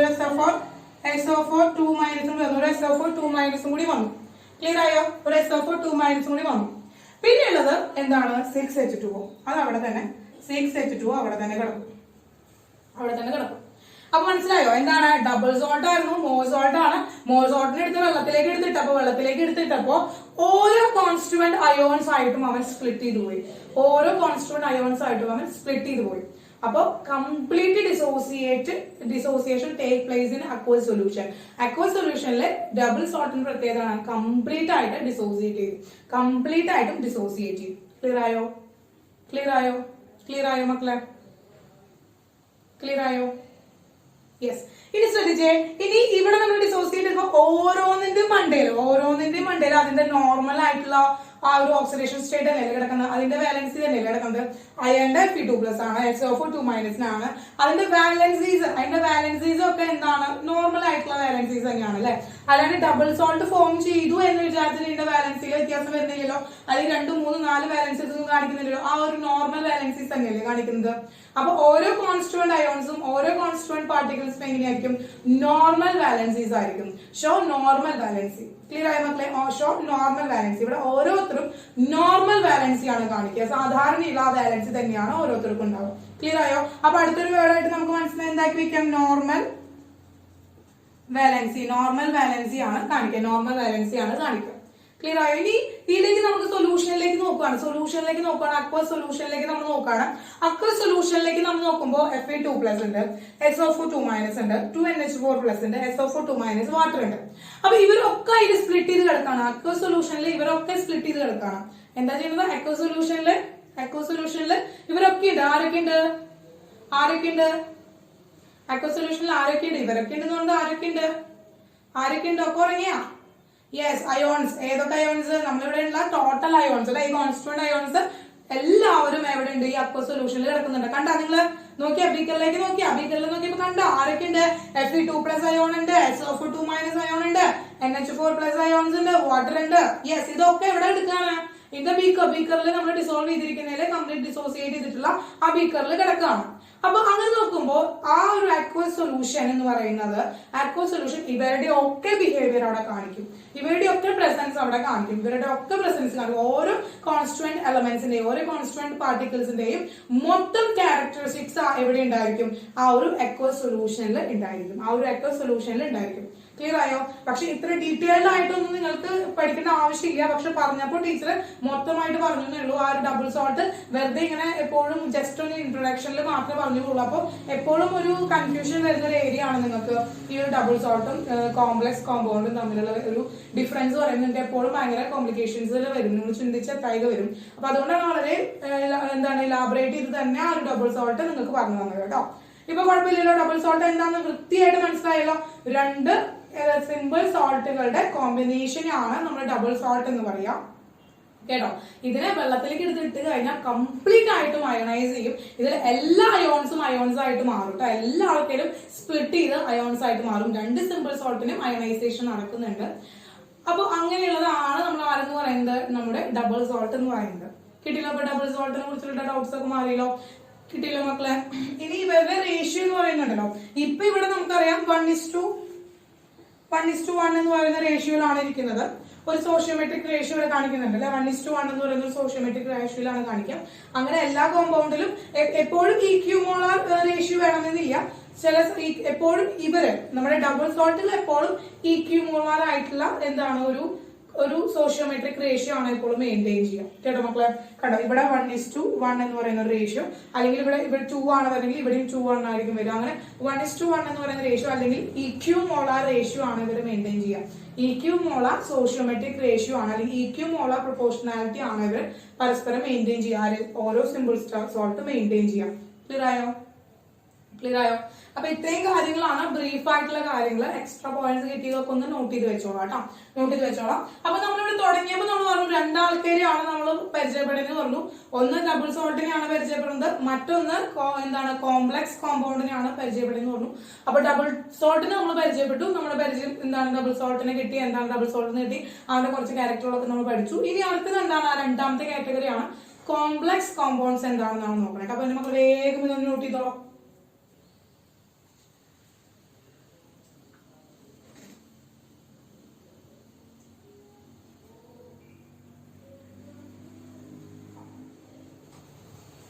Complex compound.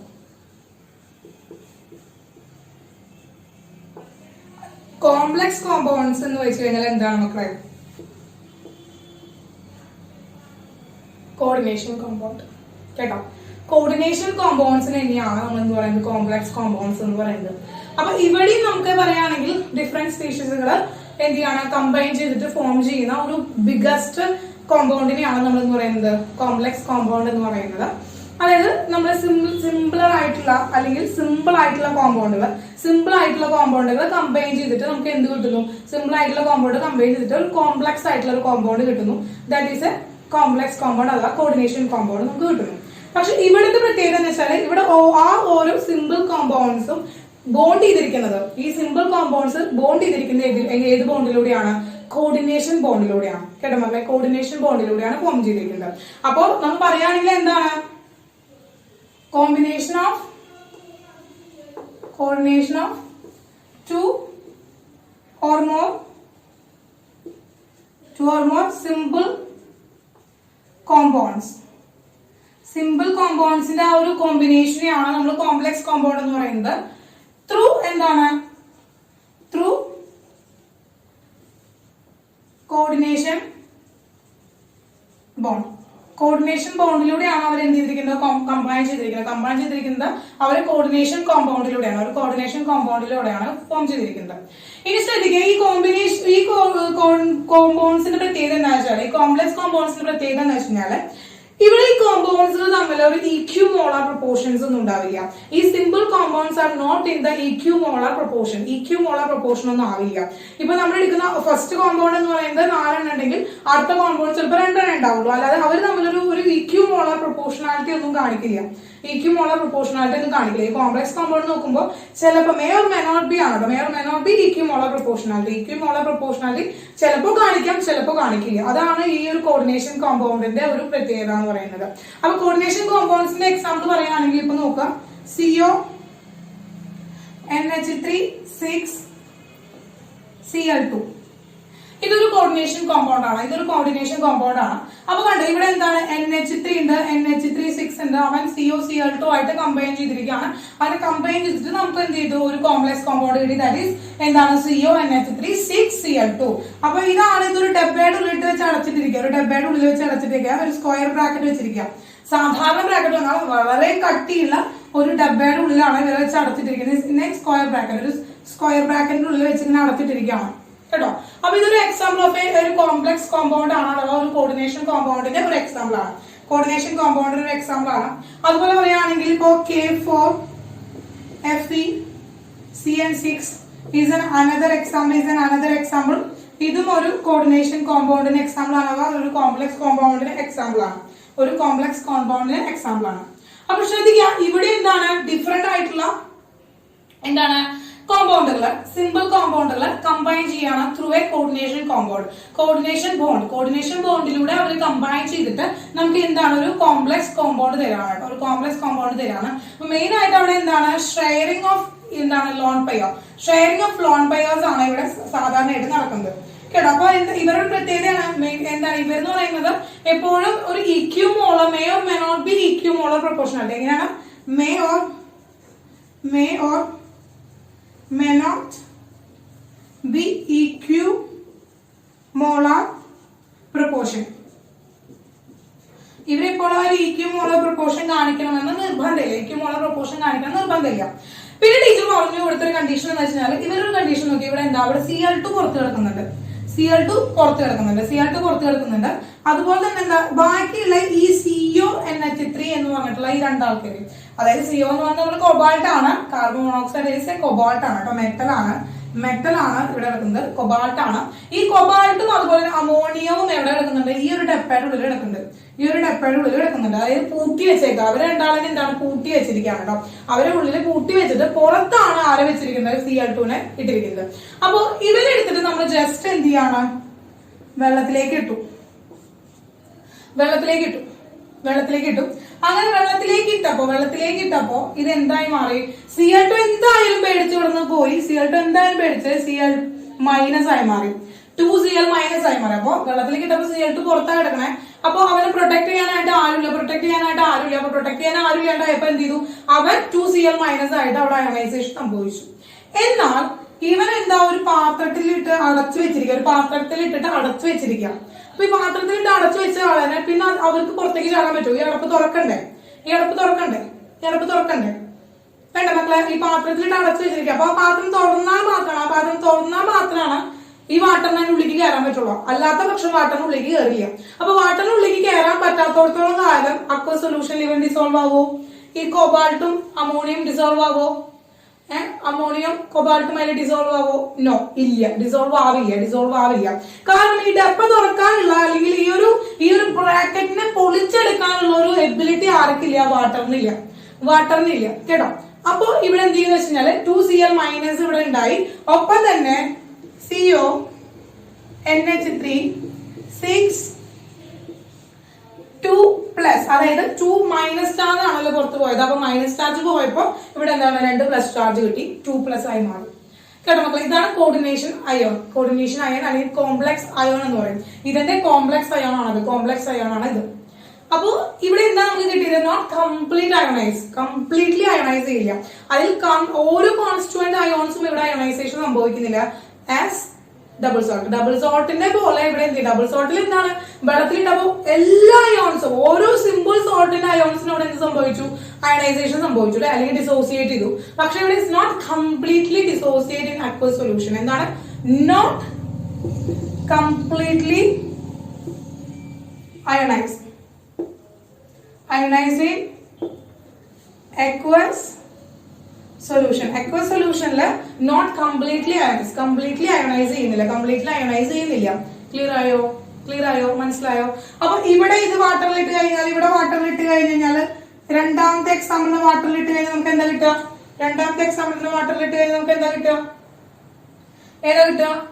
ഏതാ പുറത്ത് കേട്ട് കിടക്കുന്നുണ്ട് അല്ലെ, പൊട്ടാസ്യം എപ്പോഴും പോസിറ്റീവ് ആണ്. യെസ്, 2K+, മെറ്റൽ ആണ്, മെറ്റലിന്റെ പോസിറ്റീവ് ആണ്, അതിന്റെ വാലൻസി എന്ന് പറയുന്നത് 2K+ കിട്ടും.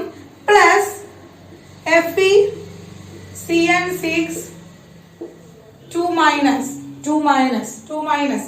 കേട്ടോ നമുക്ക്. അല്ലാതെ Fe2+ അയോൺ എന്നോ Cn മൈനസ് അയോൺ എന്നോ ഒന്നും നമുക്ക്, അല്ലെങ്കിൽ Cn അയോൺ ആയിട്ടൊന്നും ഇവിടെ എന്ത് ചെയ്യില്ല, സ്പ്ലിറ്റ് ചെയ്യില്ല.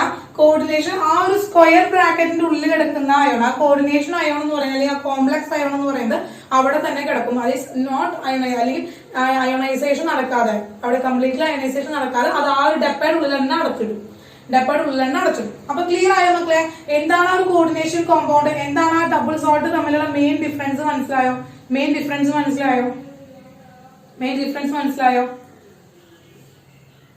കിട്ടിയോ? യെസ്, ശരി, ഇനി ശ്രദ്ധിക്കാം, ഇനി ഒരു കാര്യം ശ്രദ്ധിക്കാം. ഇപ്പൊ നേരത്തെ നമ്മൾ അക്വ സൊല്യൂഷൻ ഡബിൾ സോൾട്ട് കൊണ്ട് ഒരു അക്വ സൊല്യൂഷൻ ഉണ്ടാക്കിയപ്പോൾ അവിടെ ഓരോ അയോൺസും അവിടെ സ്പ്ലിറ്റ് ചെയ്തിട്ടുണ്ടായിരുന്നു. അപ്പൊ ആ ബീക്കറിലേക്ക് നോക്കിയപ്പോൾ നമ്മൾ എന്താ പറയുക, ആ ഓരോ കോൺസ്റ്റുവന്റ് അയോൺസിന്റെയും ബിഹേവിയർ നമുക്ക് അവിടെ കാണാൻ പറ്റുമെന്ന് നമ്മൾ പറഞ്ഞു. പക്ഷെ ഇവിടെ നമ്മൾ ഈ ഒരു അക്വ സൊല്യൂഷൻ ആക്കി കഴിഞ്ഞാൽ കൊബാൾട്ടിന്റെ പ്രസൻസ് നമുക്ക് അറിയാൻ പറ്റുമോ? കൊബാൾട്ടിന്റെ പ്രോപ്പർട്ടി ഇവിടെ കാണിക്കുമോ? കൊബാൾട്ട് കിടക്കുന്നത് എന്താ, ഡെപ്പയുടെ ഉള്ളിലാ. യെസ്. അപ്പൊ കൊബാൾട്ടിന്റെ നമുക്ക് പെർട്ടിക്കുലർ ആയിട്ട് അല്ലെങ്കിൽ സെപ്പറേറ്റ് ചെയ്ത് കണ്ടുപിടിക്കാൻ പറ്റില്ല. അതുപോലെ അമോണിയത്തിന്റെ സെപ്പറേറ്റ് ആയിട്ട് കണ്ടുപിടിക്കാൻ പറ്റില്ല. കാരണം അവൻ ഡെപ്പയുടെ ഉള്ളിൽ അടച്ചിട്ടിരിക്കുക, നമ്മള് അവരുടെ ഡെപ്പയുടെ ഉള്ളിൽ അടച്ചിട്ടിരിക്കുന്നതുകൊണ്ട് അവരെ പുറത്തേക്ക് എസ്കേപ്പ് ചെയ്യാൻ പറ്റുന്നില്ല. അപ്പൊ അവരുടെ ഒന്നും ബിഹേവിയർ നമുക്ക് അവിടെ കാണാനായിട്ട് പറ്റില്ല കേട്ടോ. അപ്പൊ ഇതൊക്കെ ഇത്രയാണ് നമ്മളൊരു ഡബിൾ സോൾട്ടിന്റെ കാര്യത്തിൽ പറയുകയാണെങ്കിൽ അവന്റെ എന്ന് പറയുന്നത് പ്രത്യേകത എന്ന് പറയുന്നത്, അവന്റെ ഡിഫറൻസ് എന്ന് പറയുന്നത് ഡബിൾ സോൾട്ടും കോർഡിനേഷൻ കോമ്പൗണ്ടും അഥവാ കോംപ്ലക്സ് കോമ്പൗണ്ടും തമ്മിലുള്ള ഡിഫറൻസ് എന്ന് പറയുന്നത്. പിന്നെ പറയുകയാണെങ്കിൽ ഇവിടെ ഇവരുടെ ഈ ഒരു മെറ്റൽ ആറ്റത്തിന്റെ വാലൻസീസ് എങ്ങനെയായിരിക്കും? ഡിഫറെന്റ് ആണ്. It show different valencies. എന്താണ് it show? Metal atom show different valencies. Different valencies ആണ് അവർ കാണിക്കാം. അത് നമ്മൾ പതിയെ പിന്നാലെ നമ്മൾ പഠിക്കും. അത് ഏതൊക്കെ വാലൻസീസ് ആണ് എന്നുള്ളതൊക്കെ നമ്മൾ പതിയെ പിന്നാലെ പഠിക്കും കേട്ടോ മക്കളെ. പതിയെ പിന്നാലെ പഠിക്കും. കിട്ടിയോ മക്കളെ? These are the main difference between double salt and coordination compound. Coordination compound ഉം double salt ഉം തമ്മിലുള്ള ഡിഫറൻസ് ആണ് കേട്ടോ. ആക്ച്വലി ഒരു ഡിഫറൻസ് ആണ് ജസ്റ്റ് നമ്മളൊരു ഇൻട്രൊഡക്ഷൻ പോലെ നമ്മൾ ജസ്റ്റ് പറഞ്ഞത് കേട്ടോ. അപ്പൊ ഈ ഒരു അയണൈസേഷൻ ശ്രദ്ധിച്ചു വെക്കാം. ഒരിക്കലും കോർഡിനേഷൻ കോമ്പൗണ്ടിലെ കോർഡിനേഷൻ അയോൺസ് സ്പ്ലിറ്റ് ചെയ്തിട്ട് അയണൈസേഷൻ സംഭവിക്കില്ല. ആ പുറത്ത് കിടക്കുന്ന അയോൺസിന് മാത്രമാണ് അയണൈസേഷൻ നടക്കുള്ളൂ. അകത്ത് ആ ഡെബയുടെ ഉള്ളിൽ കിടക്കുന്ന ആള് അവിടെ തന്നെ കിടക്കും. അതിന് വെള്ളത്തിൽ ഇട്ടാലും അതിന്റെ ഉള്ളിലേക്ക് വെള്ളം കിടക്കില്ല. സോ അതിൽ ഡിസോൾവ് ആവില്ല. Okay, yes. ഇനിയും ധാരാളം കോർഡിനേഷൻ കോമ്പൗണ്ടുകൾ ഉണ്ട്. എക്സാമ്പിളുകൾ നമുക്ക് വഴിയെ പഠിക്കാം. യെസ്. തരത്തിലാണ് കോർഡിനേഷൻ കോമ്പൗണ്ടുകൾ നമുക്ക് കിട്ടുക. 3 തരത്തിൽ കിട്ടും. 3 തരത്തിലാണ് നമുക്ക് കോർഡിനേഷൻ കോമ്പൗണ്ട് കിട്ടുക. 3 ടൈപ്പ് കോർഡിനേഷൻ കോമ്പൗണ്ടുകളാണ്. 3 ടൈപ്പ് കോർഡിനേഷൻ കോമ്പൗണ്ടുകളാണ് നമുക്ക് കിട്ടുക. 3 തരം കോർഡിനേഷൻ കോമ്പൗണ്ടുകൾ ഉണ്ട്. അത് പഠിച്ചു വെക്കാം. 3 ടൈപ്പ് കോർഡിനേഷൻ കോമ്പൗണ്ട് ഉണ്ട്. കാറ്റയോണിക് കോർഡിനേഷൻ കോമ്പൗണ്ട് ഉണ്ട്. കാറ്റയോണിക് കോർഡിനേഷൻ കോമ്പൗണ്ട് ഉണ്ട്. ആനിയോണിക് കോർഡിനേഷൻ കോമ്പൗണ്ട് ഉണ്ട്. ദെൻ ന്യൂട്രൽ കോർഡിനേഷൻ കോമ്പൗണ്ട് ഉണ്ട്. കിട്ടിയോ? അപ്പൊ കോർഡിനേഷൻ കോമ്പൗണ്ട്സ് എന്ന് പറയുന്നത് എന്താ? കോർഡിനേഷൻ കോമ്പൗണ്ട്സ് എന്ന് പറയുന്നത് കാറ്റയോണിക് സ്പീഷീസ് ഉണ്ട്, ആനിയോണിക് സ്പീഷീസ് ഉണ്ട്, ആൻഡ് ഓൾസോ ന്യൂട്രൽ സ്പീഷീസ് ഉണ്ട്. ക്ലിയർ ആയോ? ഈ 3 ടൈപ്പാണ് നമുക്കുള്ളത്. ഈ 3 ടൈപ്പ് സ്പീഷീസുകളാണ് നമുക്കുള്ളത് കേട്ടോ. Coordination compound type 1 is cationic species, another one is anionic species. Okay, cationic complex, anionic complex and neutral complex. അപ്പോ കാറ്റയോണിക് കോർഡിനേഷൻ കോമ്പൗണ്ട്സ് എന്ന് വെച്ചാൽ ആ ഒരു സ്ക്വയർ ബ്രാക്കറ്റ് ഉണ്ടല്ലോ, ആ ഒരു സ്ക്വയർ ബ്രാക്കറ്റ് നമ്മുടെ ഡബ്ബ, ആ ഡബ്ബയുടെ ഉള്ളിൽ നമുക്ക് കുറെ ആൾക്കാർ കിടക്കുന്നുണ്ടാവും അല്ലെ, 2 ആൾക്കാർ കിടക്കുന്നുണ്ടാവും. നമുക്കറിയാം ഈ ഒരു ഡബ്ബയുടെ ഉള്ളിൽ നമുക്ക് 2 ആൾക്കാർ മെറ്റൽ കിടക്കുന്നുണ്ടാവും, അതുപോലെ വേറൊരാള് കിടക്കുന്നുണ്ടായിരിക്കും, അല്ലെങ്കിൽ കുറെ ആൾക്കാർ കിടക്കുന്നുണ്ടായിരിക്കും അല്ലെ. അപ്പൊ ഇങ്ങനെ 2 ആൾക്കാരെ ടീച്ചർ അവിടെ എഴുതി എന്ന് വെക്കും. 2 ആൾക്കാരെ ടീച്ചർ അവിടെ എഴുതി, മെറ്റല് അതിന്റെ ഒപ്പം തന്നെ വേറൊരാളും കൂടി കിടക്കുന്നുണ്ടാവും. അപ്പൊ ഇതാണ് നമ്മുടെ ആ ഒരു ഡബ്ബ. ഈ ഒരു ഡബ്ബയാണത്. ഈ ഒരു ഡബ്ബയുടെ ചാർജ് എന്ന് പറയുന്നത് എന്തായിരിക്കും? പോസിറ്റീവ് ആയിരിക്കും. ഈ ഡബ്ബ പോസിറ്റീവ് ചാർജുകളായിരിക്കും. അതായത് ഇവന്റെ പുറത്ത് കിടക്കുന്ന ആളുണ്ടല്ലോ, ഇവന്റെ പുറത്ത് കിടക്കുന്ന counter ion, C counter ion, പുറത്ത് കിടക്കുന്ന ആളെ നമ്മൾ കൗണ്ടർ അയോൺ എന്നാണ് പറയാ. അപ്പൊ ഈ പുറത്ത് കിടക്കുന്ന ആള് എന്ന് പറയും, പുറത്ത് കിടക്കുന്ന ആളെ എവിടെയാണ് കിടക്കുക? റൈറ്റ് സൈഡിലായിരിക്കും കിടക്കുക. അപ്പൊ റൈറ്റ് സൈഡിലാണ് ഈ കൗണ്ടർ അയോൺ. ആരാണ് കൗണ്ടർ അയോൺ? എന്താണ്? Species outside the square bracket ഔട്ട്സൈഡിൽ കിടക്കുന്ന ആ സ്പീഷീസിനെയാണ് നമ്മൾ എന്ന് പറയുന്നത് കൗണ്ടർ അയോൺ എന്ന് പറയുന്നത്. കൗണ്ടർ അയോൺ എങ്ങനെയാണ്? റൈറ്റ് സൈഡിലാണ് കിടക്കുന്നതെങ്കിൽ ദാറ്റ് ഈസ് കാറ്റയോണിക് സ്പീഷീസ്. അവരെയാണ് നമുക്ക് കാറ്റയോണിക് സ്പീഷീസ് എന്ന് പറയുന്നത്. നമ്മൾ പഠിച്ച നേരത്തെ എക്സാമ്പിൾ അല്ലെ, CONH3 6Cl2. ഇവിടെ കൗണ്ടർ അയോൺ ആയിട്ടുള്ള നമ്മുടെ Cl2 എവിടെ കിടക്കുന്നത്? റൈറ്റ് സൈഡിലല്ലേ കിടക്കുന്നത്. അപ്പൊ ഇതിനെ 2- അല്ലേ ചാർജ് കിട്ടിയത്. ഇതിന് ടോട്ടലായിട്ട് Cl-നെ 2- ആണ് ചാർജ് വരിക. അപ്പൊ ഈ ഒരു സ്ക്വയർ ബ്രാക്കറ്റിന്റെ ടോട്ടലായിട്ട് എന്താ ചാർജ് വരിക? സ്ക്വയർ ബ്രാക്കറ്റിൽ എന്താ ചാർജ് വരിക? സ്ക്വയർ ബ്രാക്കറ്റിന് എന്താ ചാർജ് വരിക? സ്ക്വയർ ബ്രാക്കറ്റിന് എന്താ ചാർജ് വരിക? യെസ് 2+ ആണ് ചാർജ് വന്നത്. അപ്പോൾ കാറ്റയോണിക് സ്പീഷീസ് അല്ലേ? It is a cationic species. Square ബ്രാക്കറ്റിന് പ്ലസ് ചാർജ് ആണ് വരുന്നത്. സ്ക്വയർ ബ്രാക്കറ്റിന് പ്ലസ് ചാർജ് ആണ് വരുന്നത്. അപ്പൊ സ്ക്വയർ ബ്രാക്കറ്റിന് പ്ലസ് ചാർജ് വരുമ്പോ നമുക്ക് എന്താണ്? That is a cationic species എന്നാണ് പറയാ. അപ്പൊ മനസ്സിലാക്കി വെക്കാൻ എന്താണ്? കൗണ്ടർ അയോൺ റൈറ്റ് സൈഡിൽ കിടക്കുന്നുണ്ടാവും. കൗണ്ടർ അയോണ് സ്ക്വയർ ബ്രാക്കറ്റ് കഴിഞ്ഞിട്ടായിട്ടും കിടക്കുന്നുണ്ടാവാം. കൗണ്ടർ അയോണ് സ്ക്വയർ ബ്രാക്കറ്റ് കഴിഞ്ഞിട്ടാണ് കിടക്കുന്നുണ്ടാവാം. അതായത് വാട്ട് ഈസ് കൗണ്ടർ അയോൺ? എന്താണ് കൗണ്ടർ അയോൺ എന്ന് പറയുന്നത്? കൗണ്ടർ അയോൺ എന്താണ്? കൗണ്ടർ അയോൺ എന്ന് species outside the square bracket. Square ബ്രാക്കറ്റിന്റെ ഔട്ട്സൈഡിൽ കിടക്കുന്ന സ്പീഷ്യസിനെയാണ് മോളിക്യൂൾസ് ആവാം, അയോൺസ് ആവാം, അവരെയാണ് നമ്മൾ എന്ന് പറയുന്നത് നമ്മൾ കൗണ്ടർ അയോൺ എന്ന് പറയുന്നത്. കിട്ടിയല്ലോ? What is cationic species? എന്താണ് കാറ്റയോണിക് സ്പീഷീസ് എന്ന് കിട്ടിയല്ലോ മക്കളെ? ഡൗട്ട് ഒന്നും ഇല്ലല്ലോ?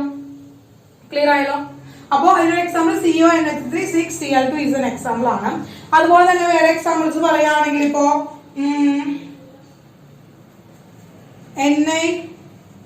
NH3 6Cl2. അപ്പൊ ഇവിടെ Cl2 എന്ന് പറയുന്നത് എന്താണ്? ഔട്ട്സൈഡ് ദ സ്ക്വയർ ബ്രാക്കറ്റ് ആണ്. സ്ക്വയർ ബ്രാക്കറ്റിന്റെ ഔട്ട്സൈഡ് ആയതുകൊണ്ട് തന്നെ അവൻ എന്താണ് കിടക്കുന്നത്? റൈറ്റ് സൈഡിലാണ് കോർഡിനേറ്റ് എന്താണ് നമ്മുടെ ആ ഒരു സ്ക്വയർ ബ്രാക്കറ്റ് കഴിഞ്ഞിട്ടാണ് കിടക്കുന്നത്. അതുകൊണ്ട് ഇത് എന്താണ് കാറ്റയോണിക് സ്പീഷീസ് ആണ്. അപ്പൊ നമുക്ക് കുറെ കോമ്പൗണ്ടുകൾ തന്നു കഴിഞ്ഞാൽ അത് കാറ്റയോണിക് സ്പീഷീസ് ആണെന്ന് ഐഡന്റിഫൈ ചെയ്യാനായിട്ട് കിട്ടും. അപ്പൊ ഈ കാറ്റയോണിക് സ്പീഷീസ് ഐഡന്റിഫിക്കേഷൻ നമ്മളോട് കണ്ടുപിടിക്കാനായിട്ട് ഇതിൽ ഏതൊക്കെയാണ് കാറ്റയോണിക് സ്പീഷീസ് ആയിട്ടുള്ള, അല്ലെങ്കിൽ കാറ്റയോണിക് കോർഡിനേഷൻ കോമ്പൗണ്ട്സ് ഏതാണ്, അല്ലെങ്കിൽ ആനിയോണിക് കോർഡിനേഷൻ കോമ്പൗണ്ട്സ് എന്താണ്, അല്ലെങ്കിൽ ന്യൂട്രൽ കോർഡിനേഷൻ കോമ്പൗണ്ട്സ് ഏതാണ് എന്ന് പറഞ്ഞിട്ടൊന്നും ക്വസ്റ്റ്യൻസ് വരില്ല. പക്ഷെ ഇതിന്റെ നോമെൻക്ലേച്ചർ പഠിക്കാനായിട്ട്, ഈ കോർഡിനേഷൻ കോമ്പൗണ്ട്സിന്റെ നോമെൻക്ലേച്ചർ നെയിമിംഗ് പഠിക്കാനൊക്കെ ആയിട്ട് നമുക്ക് ഇത് കാറ്റയോണിക് സ്പീഷീസ് ആണോ ആനിയോണിക് സ്പീഷീസ് ആണോ എന്നുള്ളതൊക്കെ നമുക്ക് അറിഞ്ഞിരിക്കണം. അത് അറിഞ്ഞില്ലെങ്കിൽ നമുക്ക് അതിന് മുന്നോട്ട് പോകാനായിട്ട് സാധിക്കില്ല. അപ്പൊ ക്ലിയർ ആയല്ലോ? What is a cationic species എന്ന് മനസ്സിലായി. ഇനി anionic species, anionic coordination compound എന്ന് വെച്ച് കഴിഞ്ഞാൽ നേരെ തിരിച്ച് കൗണ്ടർ അയോൺ ലെഫ്റ്റ് സൈഡിൽ വരും. നമ്മുടെ ആ ഡബ്ബ ഉണ്ടല്ലോ, മറ്റേ സ്ട്രോങ് ഡബ്ബ, അതായത് നമ്മുടെ മെറ്റൽ ആറ്റം, അതുപോലെ തന്നെ എനി സ്പീഷീസ്, അതുപോലെയുള്ള മറ്റ് സ്പീഷീസുകൾ അവരെന്ന് പറയുന്നത് എവിടെയാണ് വരിക? അവര് എപ്പോഴും റൈറ്റ് സൈഡിൽ വരും. അപ്പൊ ആദ്യം കൗണ്ടർ അയോൺ വരും. ആദ്യം കൗണ്ടർ അയോൺ വന്നിട്ട് എന്ത് ചെയ്യണം? പിന്നീടാണ് സ്ക്വയർ ബ്രാക്കറ്റ് വരുന്നതെങ്കിൽ ദാറ്റ് ഈസ് ആനിയോണിക് സ്പീഷീസ്. അപ്പൊ എന്തുകൊണ്ടാണ് അതിന് ആനിയോണിക് സ്പീഷീസ് എന്ന് പറയാനുള്ള കാരണം എന്ന് വെച്ച് കഴിഞ്ഞാൽ ഇതിന് നെഗറ്റീവ് ചാർജ് ആണ്. ആ ഒരു ടോട്ടൽ ആ ഒരു സ്ക്വയർ ബ്രാക്കറ്റിന്റെ ഉള്ളിൽ, ടോട്ടൽ ആ സ്ക്വയർ ബ്രാക്കറ്റിന്റെ മൊത്തമായിട്ടുള്ള ചാർജ് എന്ന് പറയുന്നത് എന്താണ്? നെഗറ്റീവാണ്. മൊത്തമായിട്ടുള്ള ചാർജ് നെഗറ്റീവ് ആണ്. ഇവിടുത്തെ കൗണ്ടർ അയോൺ എന്ന് പറയുന്നത് ആരായിരിക്കും? പോസിറ്റീവ് ആയിരിക്കും. കൗണ്ടർ അയോണിന്റെ ചാർജ് എന്തായിരിക്കും? പോസിറ്റീവ് ആയിരിക്കും. ക്ലിയർ ആയല്ലോ? അപ്പോ കോർഡിനേഷൻ കോമ്പൗണ്ടില് ആ സ്ക്വയർ ബ്രാക്കറ്റിന് മൊത്തമായിട്ട് നെഗറ്റീവ് ചാർജ് വരികയാണെങ്കിൽ അവരെ ആനിയോണിക് കോർഡിനേഷൻ കോമ്പൗണ്ട്, അപ്പൊ ആനിയോണിക് സ്പീഷീസ് എന്ന് പറയാനായിട്ട് പറ്റും. എക്സാമ്പിൾ ആയിട്ട് നമുക്ക് പഠിച്ചത് തന്നെ എന്താണ്? K2FeCN6. ഇതാരാണ് നമ്മുടെ കൗണ്ടർ അയോൺ? അല്ലെ മക്കളെ? ഇതാണ് നമ്മുടെ കൗണ്ടർ അയോൺ. ക്ലിയർ ആയല്ലോ? കിട്ടിയില്ല മക്കളെ? യെസ്. അപ്പൊ ഇതാണ് ന്യൂട്രൽ സ്പീഷീസ് എന്ന് പറയുന്നത്. ഇതാണ് നമ്മുടെ ആനിയോണിക് സ്പീഷീസ് എന്ന് പറയുന്നത്. അപ്പൊ ആനിയോണിക് സ്പീഷീസിൽ നമ്മുടെ കൗണ്ടർ അയോൺ എവിടെ വരും? ഫസ്റ്റ് വരും. ദെൻ എന്താണ് നമ്മുടെ സ്ക്വയർ ബ്രാക്കറ്റ്. കാറ്റയോണിക് സ്പീഷീസിൽ ആദ്യം സ്ക്വയർ ബ്രാക്കറ്റ് വരും, പിന്നെ കൗണ്ടർ അയോൺ വരും. അപ്പൊ അതങ്ങനെ മനസ്സിലാക്കി. ഡെഫിനിഷൻസ് ഒന്നും ആയിട്ടൊന്നും പഠിക്കാൻ പറ്റും. എന്റെ മക്കൾ ഡെഫിനിഷൻസ് ആയിട്ടൊന്നും പഠിക്കാനൊന്നുമില്ല. എന്റെ മക്കൾ മനസ്സിലാക്കി വെച്ചാൽ മതി കേട്ടോ. ഇനി ന്യൂട്രൽ അയോൺ എന്ന് പറയുമ്പോൾ എന്തായിരിക്കും? Absence of counter ion. എന്താണ് കൗണ്ടർ അയോൺ? ആബ്സെന്റ് ആണ്. ഫോർ എക്സാമ്പിൾ പറയുകയാണെങ്കിൽ നിക്കൽ CO4 എടുക്കാൻ നോക്കിയാൽ നിക്കൽ CO4 ഇതിന്റെ അപ്പുറത്തും ഇപ്പുറത്തും ആരില്ല? കൗണ്ടർ അയോൺ ഇല്ല. അപ്പുറത്തും ഇപ്പുറത്തും കൗണ്ടർ അയോൺ ഇല്ല. ഇതിന്റെ 0 ആണ് ചാർജ്. ആ ഒരു കോർഡിനേഷൻ എന്താണ്? സ്പിയർ, അഥവാ ആ ഒരു കോർഡിനേഷൻ, ആ ഒരു സ്ക്വയർ ബ്രാക്കറ്റിന്റെ ചാർജ് എന്ന് പറയുന്നത് 0 ആണ്. നൾ ചാർജ് ആണ്. ക്ലിയർ ആയോ? അപ്പൊ ഇങ്ങനെ എന്താണ്? കൗണ്ടർ അയോൺസ് ആബ്സെന്റ് ആയിട്ടുള്ള കോർഡിനേഷൻ കോമ്പൗണ്ടുകളെ നമ്മൾ ന്യൂട്രൽ കോർഡിനേഷൻ കോമ്പൗണ്ട്സ് എന്ന് പറയുന്നത്. ഒരു ക്ലാസിഫിക്കേഷൻ കിട്ടിയോ? വലിയ കാര്യമായിട്ട് അതിന്റെ ഡെഫിനിഷൻസും കാര്യങ്ങളൊന്നും പഠിക്കാനില്ല. എന്താ മക്കളെ? ഡെഫിനിഷൻസും കാര്യങ്ങളൊന്നും പഠിക്കാനില്ല. വളരെ സിമ്പിൾ ആണ്. വളരെ സിമ്പിൾ ആണ്. ഡെഫിനേഷൻസും കാര്യങ്ങളൊന്നും പഠിക്കാനില്ല കേട്ടോ. ഡെഫിനേഷൻസ് കാര്യങ്ങളൊന്നും പഠിക്കാനില്ല. വളരെ സിമ്പിൾ ആയിട്ട് എന്താണ് കാറ്റയോണിക് സ്പീഷീസ് എന്ന് മനസ്സിലാക്കി വെക്കാം, എന്താണ് ആനോണിക് സ്പീഷീസ് എന്ന് മനസ്സിലാക്കി, എന്താണ് ന്യൂട്രൽ സ്പീഷീസ് എന്ന് മനസ്സിലാക്കി വെക്കാം. അത്രയുള്ള ഡൗട്ട് എന്തെങ്കിലും ഉണ്ടെങ്കിൽ ചോദിച്ചാൽ മക്കളെ. ഇനി നോക്കുക, ഇനി കറക്റ്റ് ആയിട്ട് നമ്മളൊരു കോർഡിനേഷൻ കോമ്പൗണ്ട് എങ്ങനെയാണെന്ന് പറയാനുണ്ട്. ഒരു കോർഡിനേഷൻ കോമ്പൗണ്ട് എങ്ങനെയാന്ന് പറയണം. അതായത് ഒരു മെറ്റൽ ആറ്റം ഉണ്ടായിരിക്കും, ഒരു മെറ്റൽ ആറ്റം ഉണ്ടായിരിക്കും. ഈ ഒരു കോർഡിനേഷൻ കോമ്പൗണ്ടിൽ ആരൊക്കെ ഉണ്ടാവാന്നാണ് പറയുന്നത്, ആരൊക്കെ ഉണ്ടാവാന്നാണ് പറയുന്നത്. ഒരു മെറ്റൽ ആറ്റം ഉണ്ടായിരിക്കും. ഈ metal atom that is A central metal atom, അതായത് ഒറ്റ സെന്ററിലാണ് ഇവരിയ്ക്കുക. അതുകൊണ്ട് നമുക്ക് ഇവനെ സെൻട്രൽ മെറ്റൽ ആറ്റം എന്ന് പറയും. അപ്പൊ ഈ മെറ്റൽ ആറ്റം ഉണ്ടാവും. ഈ മെറ്റൽ ആറ്റമായിട്ട് ഡയറക്ട്ലി അറ്റാച്ച് ചെയ്യുന്ന കുറച്ച് സ്പീഷീസുകൾ ഉണ്ടാവും. The species directly attached to the metal atom. Metal ആറ്റമായിട്ട് ഡയറക്ട്ലി അറ്റാച്ച് ചെയ്തിരിക്കുന്ന കുറച്ച് സ്പീഷീസുകൾ ഉണ്ടാവും. They donate the lone pair of electron. Lone pair of ഇലക്ട്രോണിനെ ഡൊണേറ്റ് ചെയ്യുന്നത് ആര് തന്നെയാണ്? ആ സ്പീഷീസുകളാണ്. അവർ മോളിക്യൂൾസ് ആവാം, അയോൺസ് ആവാം, ആറ്റംസ് ആവാം, ആര് വേണമെങ്കിലും ആവാം. അപ്പൊ എന്താണ് ഡോണർ ആറ്റംസ് ആവാം, അല്ലെങ്കിൽ മോളിക്യൂൾസ്, അല്ലെങ്കിൽ ions. They donate lone pair of electrons to the central metal atom to form a coordination compound. എന്നിട്ട് കോർഡിനേഷൻ കോമ്പൗണ്ട് ഫോം ചെയ്യുന്ന ആ സ്പീഷീസുകളെ നമുക്ക് കളക്റ്റീവ്ലി നമ്മൾ വിളിക്കുന്ന പേരെന്താണ്? ലിഗാൻഡ് എന്നാണ്. ലിഗാൻഡ് എന്നാണ് വിളിക്കുക. എന്താ വിളിക്കാൻ പറ്റുക? ലിഗാൻഡ് എന്നാണ്. അപ്പോൾ സെൻട്രൽ മെറ്റൽ ആറ്റം ഉണ്ട്. ആ സെൻട്രൽ മെറ്റൽ ആറ്റമായിട്ട് ഡയറക്ട്ലി ബോണ്ട് ചെയ്തിട്ടുണ്ടാവുക ആരാണ്? ലിഗാൻഡ് ആണ്. അപ്പൊ എൽ എന്നാണ് ഡിജിറ്റലാണ്. ആ രണ്ടാമത്തെ സ്പീഷീസ് നമ്മൾ എൽ എന്നാണ് കാണിക്കുക.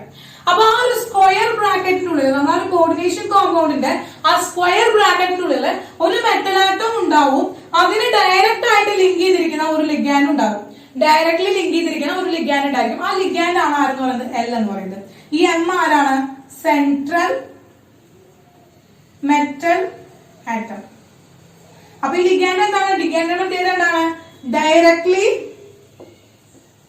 ബോണ്ടഡ്, അല്ലെങ്കിൽ ലിങ്ക്ഡ് എന്ന് എഴുതിയാൽ മതി. ബോണ്ടഡ് എന്ന് എഴുതണ്ട, linked to central metal atom. Central metal ആറ്റത്തിന്, അത് CMA എന്ന് വെച്ചാൽ സെൻട്രൽ മെറ്റൽ ആറ്റം എന്നാണ് കേട്ടോ, ഷോർട്ട് ഫോം ആണ്. സെൻട്രൽ മെറ്റൽ ആറ്റത്തിന് ആയിട്ട് ഡയറക്ട്ലി ലിങ്ക് ചെയ്തിരിക്കുന്ന സ്പീഷീസുകളെയാണ് നമ്മൾ ലിഗാൻഡ് എന്ന് പറയാം. അവരെന്താണ്? ഡൊണേറ്റ് ലോൺ പെയർ ഓഫ് ഇലക്ട്രോൺസിനെ ഡൊണേറ്റ് ചെയ്യുന്ന ആരാണ്? ലിഗാൻഡ്സ് ആണ്. They donate lone pair of electrons എന്ന് പറയുന്നത് ആരാണ്? ലിഗാൻഡ് ആണ്. ഇവർ മേ ബി എന്താവാം? ആറ്റം ആവാം, മോളിക്യൂൾസ് ആവാം, അല്ലെങ്കിൽ അയോൺസ് ആവാം. ലിഗാൻഡ്സ് എന്ന് പറയുന്നത്. അപ്പൊ എന്താണ് ലിഗാൻഡ് എന്ന് മനസ്സിലായല്ലോ. അപ്പോ ആക്ച്വലി എന്താണ്? ഒരു കോർഡിനേഷൻ കോമ്പൗണ്ടിന്റെ ആ സ്ക്വയർ ബ്രാക്കറ്റിന്റെ ഉള്ളിൽ ഒരു സെൻട്രൽ മെറ്റൽ ആറ്റം ഉണ്ടായിരിക്കും. അതുപോലെ തന്നെ ഒരു ലിഗാൻഡ് ഉണ്ടായിരിക്കും.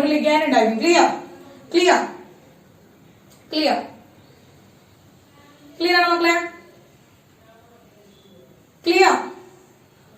യെസ്, ക്ലിയർ ആണ്. അപ്പൊ ഇത് കാറ്റയോണിക് സ്പീഷീസ് ആണെന്ന് വിചാരിക്കാം. കാറ്റയോണിക് സ്പീഷീസ് ആണെന്ന് വിചാരിക്കാം.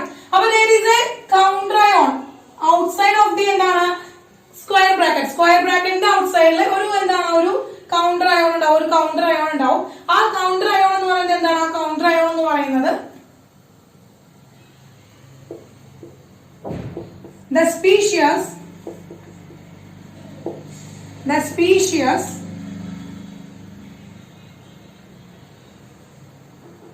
outside the square bracket. Square ബ്രാക്കറ്റിന്റെ ഔട്ട്സൈഡ് കിടക്കുന്ന ആ ഒരു സ്പീഷീസിനെയാണ് നമ്മൾ കൗണ്ടർ അയോൺ എന്ന് പറയാ. അത് മാത്രമല്ല, നമ്മൾ പറഞ്ഞു ഇവരെടുത്ത് വെള്ളത്തിലിട്ടപ്പോ, ഈ കോർഡിനേഷൻ കോമ്പൗണ്ടിന് എടുത്ത് വെള്ളത്തിലിട്ട് കഴിഞ്ഞാൽ അവൻ എന്ത് ചെയ്യുന്നു പറഞ്ഞു? അവൻ അയണൈസ് ചെയ്യുന്നു പറയും അല്ലെ. അപ്പോ ദാറ്റ് അയണൈസബിൾ എന്താണ്? It is N ionisable ion ആണ്. രണ്ടാമത്തെ പ്രോപ്പർട്ടി എന്ന് പറയുന്നത് എന്താണ്? അയണൈസബിൾ അല്ലെ മക്കളെ? അയണൈസബിൾ അല്ലെ. നമ്മൾ അതിനെടുത്ത് വെള്ളത്തിലേക്ക് ഇട്ടപ്പോ, കോർഡിനേഷൻ കോമ്പൗണ്ട് എടുത്ത് വെള്ളത്തിലിട്ടപ്പോ എന്താണ്ടത്? കൗണ്ടർ അയോൺ മാത്രം വെള്ളത്തിൽ ഡിസോൾവ് ആയി. ഉള്ളിൽ കിടക്കുന്ന ലിഗാൻഡും മെറ്റലും ആയിട്ട് എപ്പോഴും ഉള്ളിൽ അങ്ങനെ സ്ട്രോങ് ആയിട്ട് അവിടെ തന്നെ പ്രൊട്ടക്ട് ചെയ്തിട്ടിരുന്നു. അങ്ങനെയല്ലേ ഉണ്ടായേ? അങ്ങനെയാണോ ഉണ്ടായേ? ആണോ മക്കളെ? അങ്ങനെയാണോ ഉണ്ടായത്? അങ്ങനെയാണോ? യെസ്, അങ്ങനെയാണ് ഉണ്ടായത് കേട്ടോ. യെസ്, അങ്ങനെയാണ് ഉണ്ടായത്. അപ്പൊ ആ കൗണ്ടർ അയോൺ മാത്രം വാട്ടറിൽ ഡിസോൾവ് ആയി. ബാക്കിയുള്ളവർ മുഴുവൻ എന്താണ്? അതായത് ആ ഒരു മെറ്റൽ ആറ്റവും ലിഗാൻഡും ആ ഒരു കോർഡിനേഷന്റെ ഉള്ളിൽ, ആ ഒരു സ്ക്വയർ ബ്രാക്കറ്റിന്റെ ഉള്ളിൽ അതുപോലെ തന്നെ ഇരുന്നു കേട്ടോ. അപ്പൊ ഇവിടെ കൗണ്ടർ അയോൺ എന്ന് പറയുന്നത് അയണൈസബിൾ ആണ്. അപ്പൊ ലിഗാൻഡ് അയണൈസബിൾ ആണോ? ലിഗാൻഡ് എന്താണ്? ലിഗാൻഡ് അയോണൈസ് ആയോ? വാട്ടറിലിട്ടപ്പോ അയോണായിട്ട് മാറിയോ? അയോണായിട്ട് മാറിയോ? ഇല്ല. അപ്പൊ എന്താണ്? Non ionisable. അപ്പൊ അതാണ് ആ ഒരു രണ്ട് ഡിഫറൻസ് എന്ന് പറയുന്നത്. ഇനി സെൻട്രൽ മെറ്റൽ ആറ്റം അവിടെ തന്നെയുണ്ട്. ഇനി ശ്രദ്ധിക്കുക, ഈ ഒരു സ്ക്വയർ ബ്രാക്കറ്റ് ഉണ്ടല്ലോ, ടോട്ടൽ ആയിട്ടുള്ള ഒരു സ്ക്വയർ ബ്രാക്കറ്റ്, ഈ ടോട്ടൽ ആയിട്ടുള്ള സ്ക്വയർ ബ്രാക്കറ്റിന് നമ്മൾ പറയുന്ന പേരാണ് കോർഡിനേഷൻ എൻറ്റൈറ്റി. ആരാണ് കോർഡിനേഷൻ എൻറ്റൈറ്റി? കോർഡിനേഷൻ എൻറ്റൈറ്റി എന്ന് പറയുന്നത് ആരാണ്? നമ്മുടെ ടോട്ടൽ ആയിട്ടുള്ള ആ സ്ക്വയർ ബ്രാക്കറ്റ് ഇല്ലേ, സ്ക്വയർ ബ്രാക്കറ്റും ആ സ്ക്വയർ ബ്രാക്കറ്റിന്റെ ഉള്ളിൽ കിടക്കുന്ന ഈ എമ്മും എല്ലും ഇല്ലേ, അതിന് കംപ്ലീറ്റ് ആയിട്ട് നമ്മൾ പറയുന്നതാണ് കോർഡിനേഷൻ എൻറ്റൈറ്റി. അപ്പൊ ഇനി നമ്മൾ പറയുമ്പോൾ ആ സ്ക്വയർ ബ്രാക്കറ്റ് എന്ന് പറയാനായിട്ട് പാടില്ല. എന്താണ്? The species outside the coordination entity. Coordination എൻറ്റൈറ്റിയുടെ പുറത്ത് കിടക്കുന്ന സ്പീഷ്യസ് ആണ് ആരെന്ന് പറയുന്നത്? Counter ion. ആ ഒരു എന്താണ്? ആ സ്ക്വയർ ബ്രാക്കറ്റിനെ നമ്മൾ എന്ത് ചെയ്യണം? മാറ്റി. ആ സ്ക്വയർ ബ്രാക്കറ്റ് നമ്മൾ മാറ്റി എന്താണ്? കോർഡിനേഷൻ എൻറ്റൈറ്റി. എന്താണ് മക്കളെ? കോർഡിനേഷൻ എൻറ്റൈറ്റി. അപ്പൊ എന്താണ് കോർഡിനേഷൻ എൻറ്റൈറ്റി എന്ന് കിട്ടിയോ? മക്കളെ കിട്ടിയോ? യെസ്. അപ്പൊ എന്താണ് നമ്മൾ ലിഗാൻഡ് എന്താന്ന് പഠിച്ചു?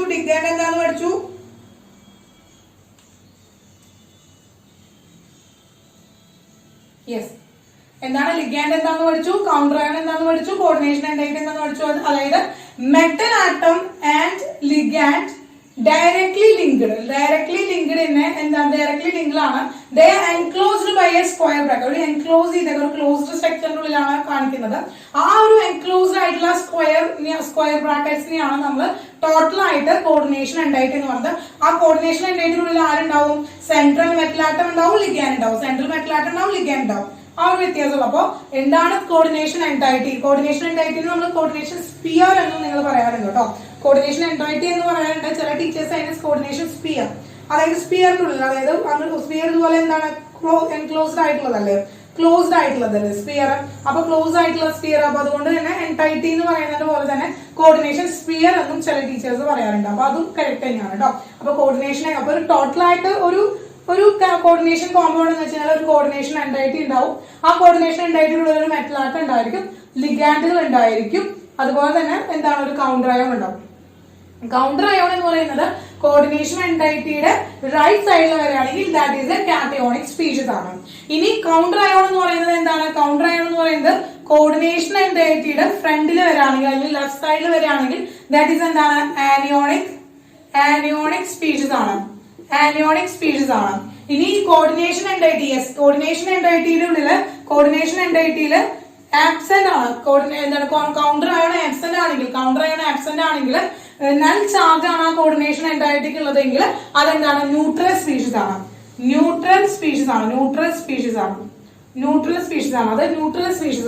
ക്ലിയർ ആയല്ലോ? അപ്പോ cationic species, anionic species and neutral species കിട്ടി. ഇവിടെ കാറ്റയോണിക് സ്പീഷീസിന് എന്താണ്? കോർഡിനേഷൻ എൻറ്റൈറ്റിക്ക് പോസിറ്റീവ് ചാർജ് ആയിരിക്കും. ഇനി ആനിയോണിക് സ്പീഷീസിലെ കോർഡിനേഷൻ എൻറ്റൈറ്റിക്ക് നെഗറ്റീവ് ചാർജ് ആയിരിക്കും. ന്യൂട്രൽ സ്പീഷീസിലെ കോർഡിനേഷൻ എൻറ്റൈറ്റിക്ക് 0 ചാർജ് ആയിരിക്കും. ക്ലിയർ ആയല്ലോ? അപ്പൊ എന്താണ് കോർഡിനേഷൻ കോമ്പൗണ്ട്സ്? കോർഡിനേഷൻ കോമ്പൗണ്ടിൽ ആരൊക്കെയാണ് ഉണ്ടാകുക എന്നുള്ളത് ക്ലിയർ ആയി. എത്ര ടൈപ്പ് കോർഡിനേഷൻ കോമ്പൗണ്ട്സ് ഉണ്ടെന്ന് ക്ലിയർ ആയി. കിട്ടിയില്ല മക്കളെ? ഇതൊക്കെ പുതിയ അറിവുകളാണ്, അതുകൊണ്ടാണ് ഇത്ര ഡീറ്റെയിൽഡ് ആയിട്ട് പറയുന്നത് കേട്ടോ. എന്തെങ്കിലും ഡൗട്ട് ഉണ്ടെങ്കിൽ ചോദിച്ചോളൂ കേട്ടോ. അപ്പൊ ഇത്രയാണ് മക്കളെ കോർഡിനേഷൻ കോമ്പൗണ്ട്. അതിനെ കുറിച്ച് പഠിക്കുകയാണെങ്കിൽ അതിന്റെ ഒരു ആരൊക്കെയാണുള്ളത് എന്നുള്ള കണ്ടീഷൻസ് ഒക്കെ ഇതാണ്. ഇനി ലിഗാൻഡിന് മാത്രം എടുത്ത് പഠിക്കാനുണ്ട്. പല ടൈപ്പ് ലിഗാൻഡുകളുണ്ട്, ഇവരെങ്ങനെയാണ് കണക്ട് ചെയ്യുന്നത് എന്നൊക്കെ നമുക്ക് പഠിക്കാനുണ്ട് കേട്ടോ.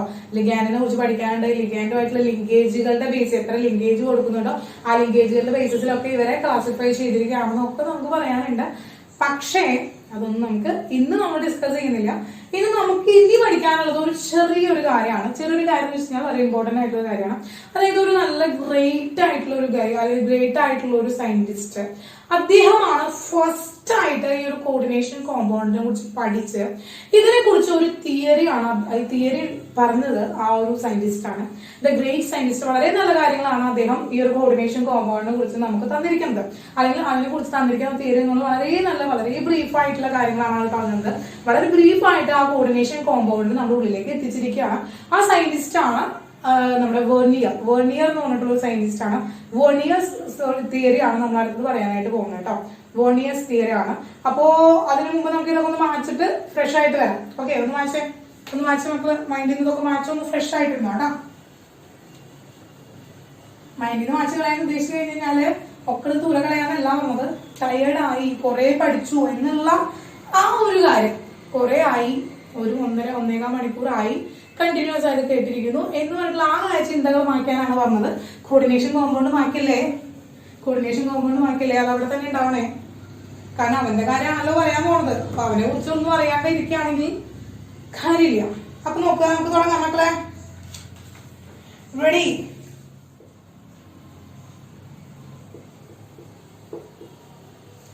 Verniers theory of coordination compound.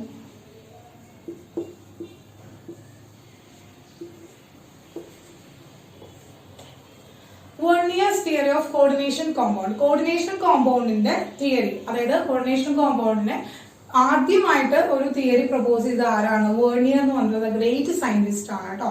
അപ്പൊ അദ്ദേഹം പറഞ്ഞ ഫസ്റ്റ് പോസ്റ്റ്ലേറ്റ്സ് എന്ന് പറയുന്നത് എന്താണെന്ന് വെച്ച് കഴിഞ്ഞാല്, ഫസ്റ്റ് വൺ എന്ന് പറഞ്ഞാൽ നമ്മൾ പറഞ്ഞു കോർഡിനേഷൻ കോമ്പൗണ്ടിന് ഡിഫറെന്റ് വാലൻസീസ് ഉണ്ടാവും എന്ന് പറഞ്ഞു. കോർഡിനേഷൻ കോമ്പൗണ്ടില് മെറ്റൽ ആറ്റത്തിന് ഡിഫറെന്റ് വാലൻസീസ് ഉണ്ടായിരിക്കുന്നു. നമ്മൾ ആ ഒരു കോർഡിനേഷൻ കോമ്പൗണ്ട് അഥവാ കോംപ്ലക്സ് കോമ്പൗണ്ട് നമ്മൾ ഡിസ്കസ് ചെയ്തപ്പോൾ നമ്മൾ അതിന്റെ ഒരു ക്യാരക്ടറിസ്റ്റിക്സ് പറഞ്ഞതാണ്. മെറ്റൽ ആറ്റം എന്താണ് കണ്ടെയ്ൻ അല്ലെങ്കിൽ കൺസിസ്റ്റ് ഓഫ് ഡിഫറെന്റ് വാലൻസീസ് ആണ് ഉണ്ടാകുന്നത്. അതായത് അത് തന്നെയാണ് അദ്ദേഹം ഒന്നും കൂടി ഉറപ്പിച്ച് പറഞ്ഞേക്കാണ്. എന്താണ്? Central metal atom possess 2 valencies. Different valencies എന്ന് പറയുന്നത് ഇവിടെ മെൻഷൻ ചെയ്തിരിക്കുക എത്രയാണ്? 2 വാലൻസീസേ ഉണ്ടാവുള്ളൂ. 2 വാലൻസീസ്, മെയിൻ ആയിട്ട് 2 വാലൻസീസ് ആണ് ഈ സെൻട്രൽ മെറ്റൽ ആറ്റം പ്രപ്പോസ് ചെയ്യാം കേട്ടോ മക്കളെ. Central metal atom possess 2 valencies. Central metal atom possesses 2 valencies. 2 valencies ആണ് പ്രപ്പോസ് ചെയ്യുന്നത്. First one is primary valency and second one is secondary valency. അപ്പൊ ഫസ്റ്റ് വൺ എന്ന് പറയുന്നത് പ്രൈമറി വാലൻസി ആണ്, second one എന്ന് പറയുന്നത് എന്താണ്? സെക്കൻഡറി വാലൻസി ആണ് കേട്ടോ മക്കളെ. അപ്പൊ ഒരു സെൻട്രൽ മെറ്റൽ ആറ്റത്തിന് നിർബന്ധമായിട്ടും 2 വാലൻസീസ് ആണ് ഉണ്ടായിരിക്കുക. That is the first postulates of Werner's theory. Werner's തിയറിയുടെ ഫസ്റ്റ് പോസ്റ്റ്ലേറ്റ്സ് ആണെന്ന് പറയുന്നത് central metal atom possess 2 valencies. 2 valencies ആണ് സെൻട്രൽ മെറ്റൽ ആറ്റം ഉണ്ടാവും. സെൻട്രൽ മെറ്റൽ ആറ്റം എന്താണ്? Possess 2 valencies. ക്ലിയർ ആയോ മക്കളെ? ക്ലിയർ? നിങ്ങൾ NCERT-യിൽ ചിലപ്പോ വെർണിയേഴ്സ് തിയറി കിടക്കുന്നത് കുറച്ച് ബാക്കിലായിരിക്കും. പക്ഷെ വെർണിയേഴ്സ് തിയറി പഠിച്ചു കഴിഞ്ഞിട്ട് കോർഡിനേഷൻ പഠിക്കുമ്പോഴാണ് കുറച്ച് ഈസി ആവുക കേട്ടോ. അപ്പൊ ഞാൻ metal atom possess 2 type of valency അല്ലെങ്കിൽ 2 valencies. One is primary valency and second one is secondary valency കേട്ടോ. Secondary valency. ഇനി ഇതില് ആദ്യം നമുക്കപ്പോ എന്താണ് പ്രൈമറി വാലൻസി, എന്താണ് സെക്കൻഡറി വാലൻസി എന്ന് നോക്കാം. അപ്പൊ അതിൽ ആദ്യം തന്നെ ടീച്ചർ എന്ത് ചെയ്യണം? ആദ്യം ഒരു കോർഡിനേഷൻ കോമ്പൗണ്ട് എടുത്ത് തരാണ്. നമ്മൾ ആദ്യം തന്നെ പഠിച്ച കോർഡിനേഷൻ കോമ്പൗണ്ട് ആണ്. അവൻ നമുക്ക് മറന്നു പോകരുതല്ലോ. യെസ്, അവനെ മറക്കണം. നമ്മൾ ആദ്യം പഠിച്ചത് എന്താണ്?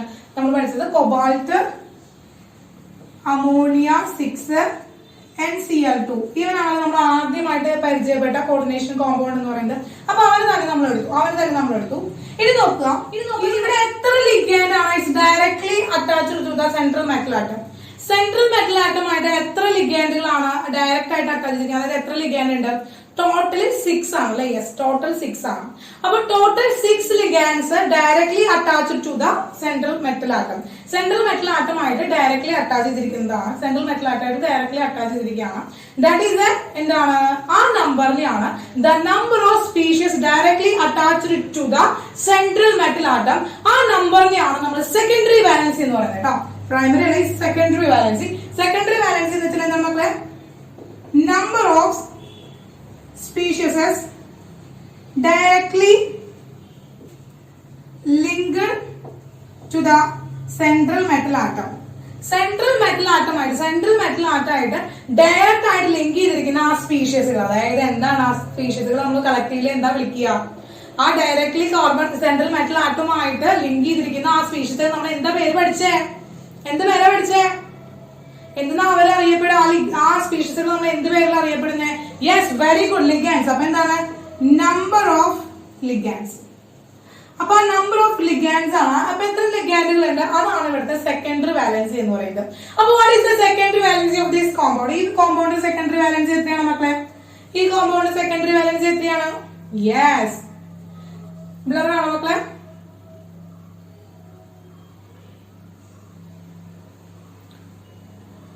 ബുദ്ധിമുട്ടുണ്ടോ? ബ്ലർ ഉണ്ടോ?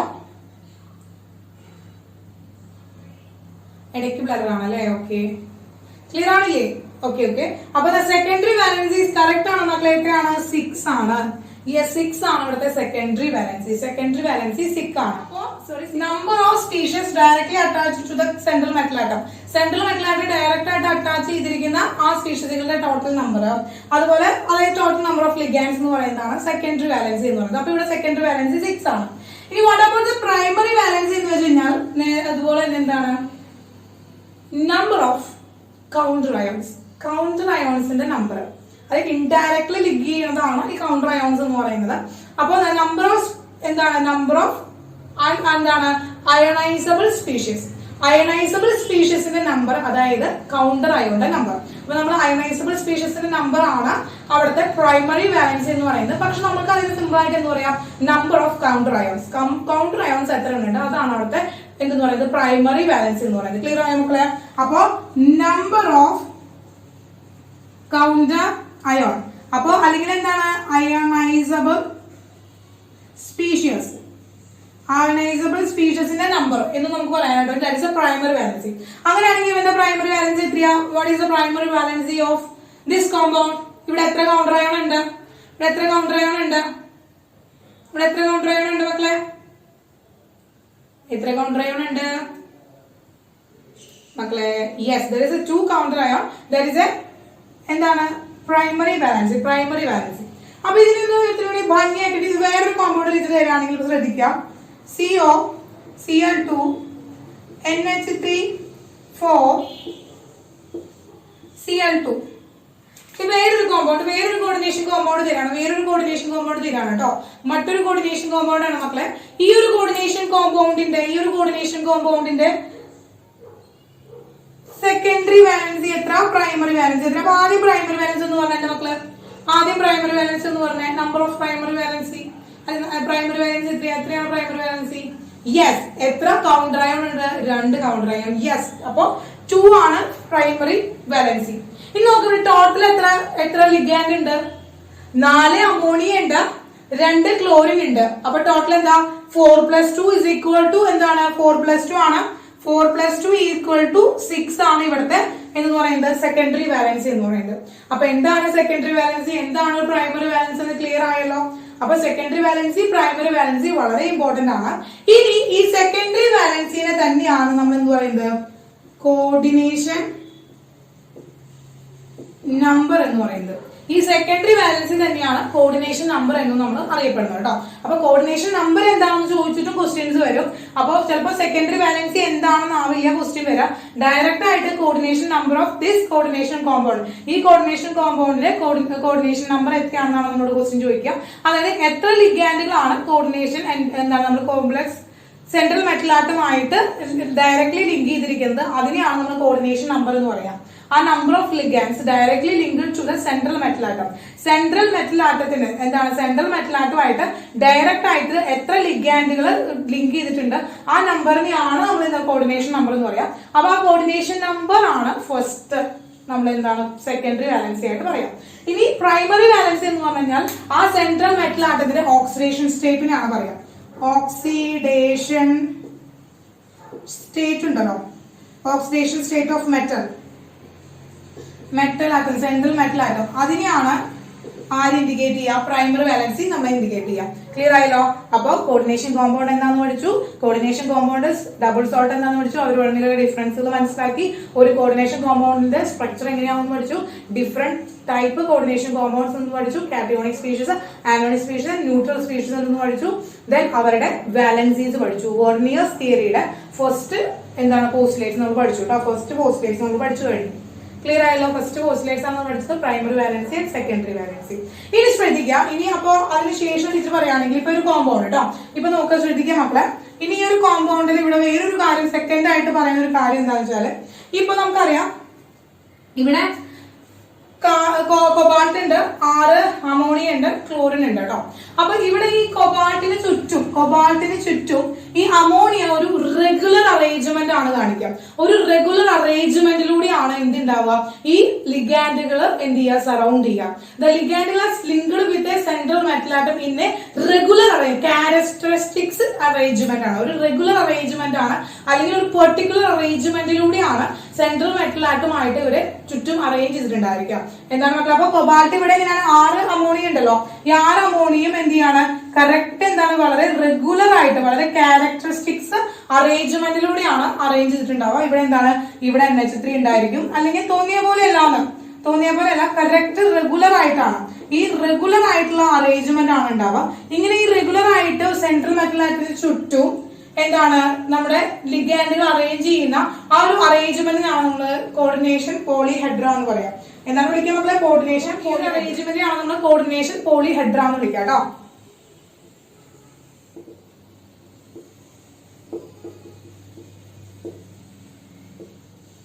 ക്ലിയർ? കോർഡിനേഷൻ പോളിഹെഡ്രോൺ, അതായത് റെഗുലർ അറേഞ്ച്മെന്റ്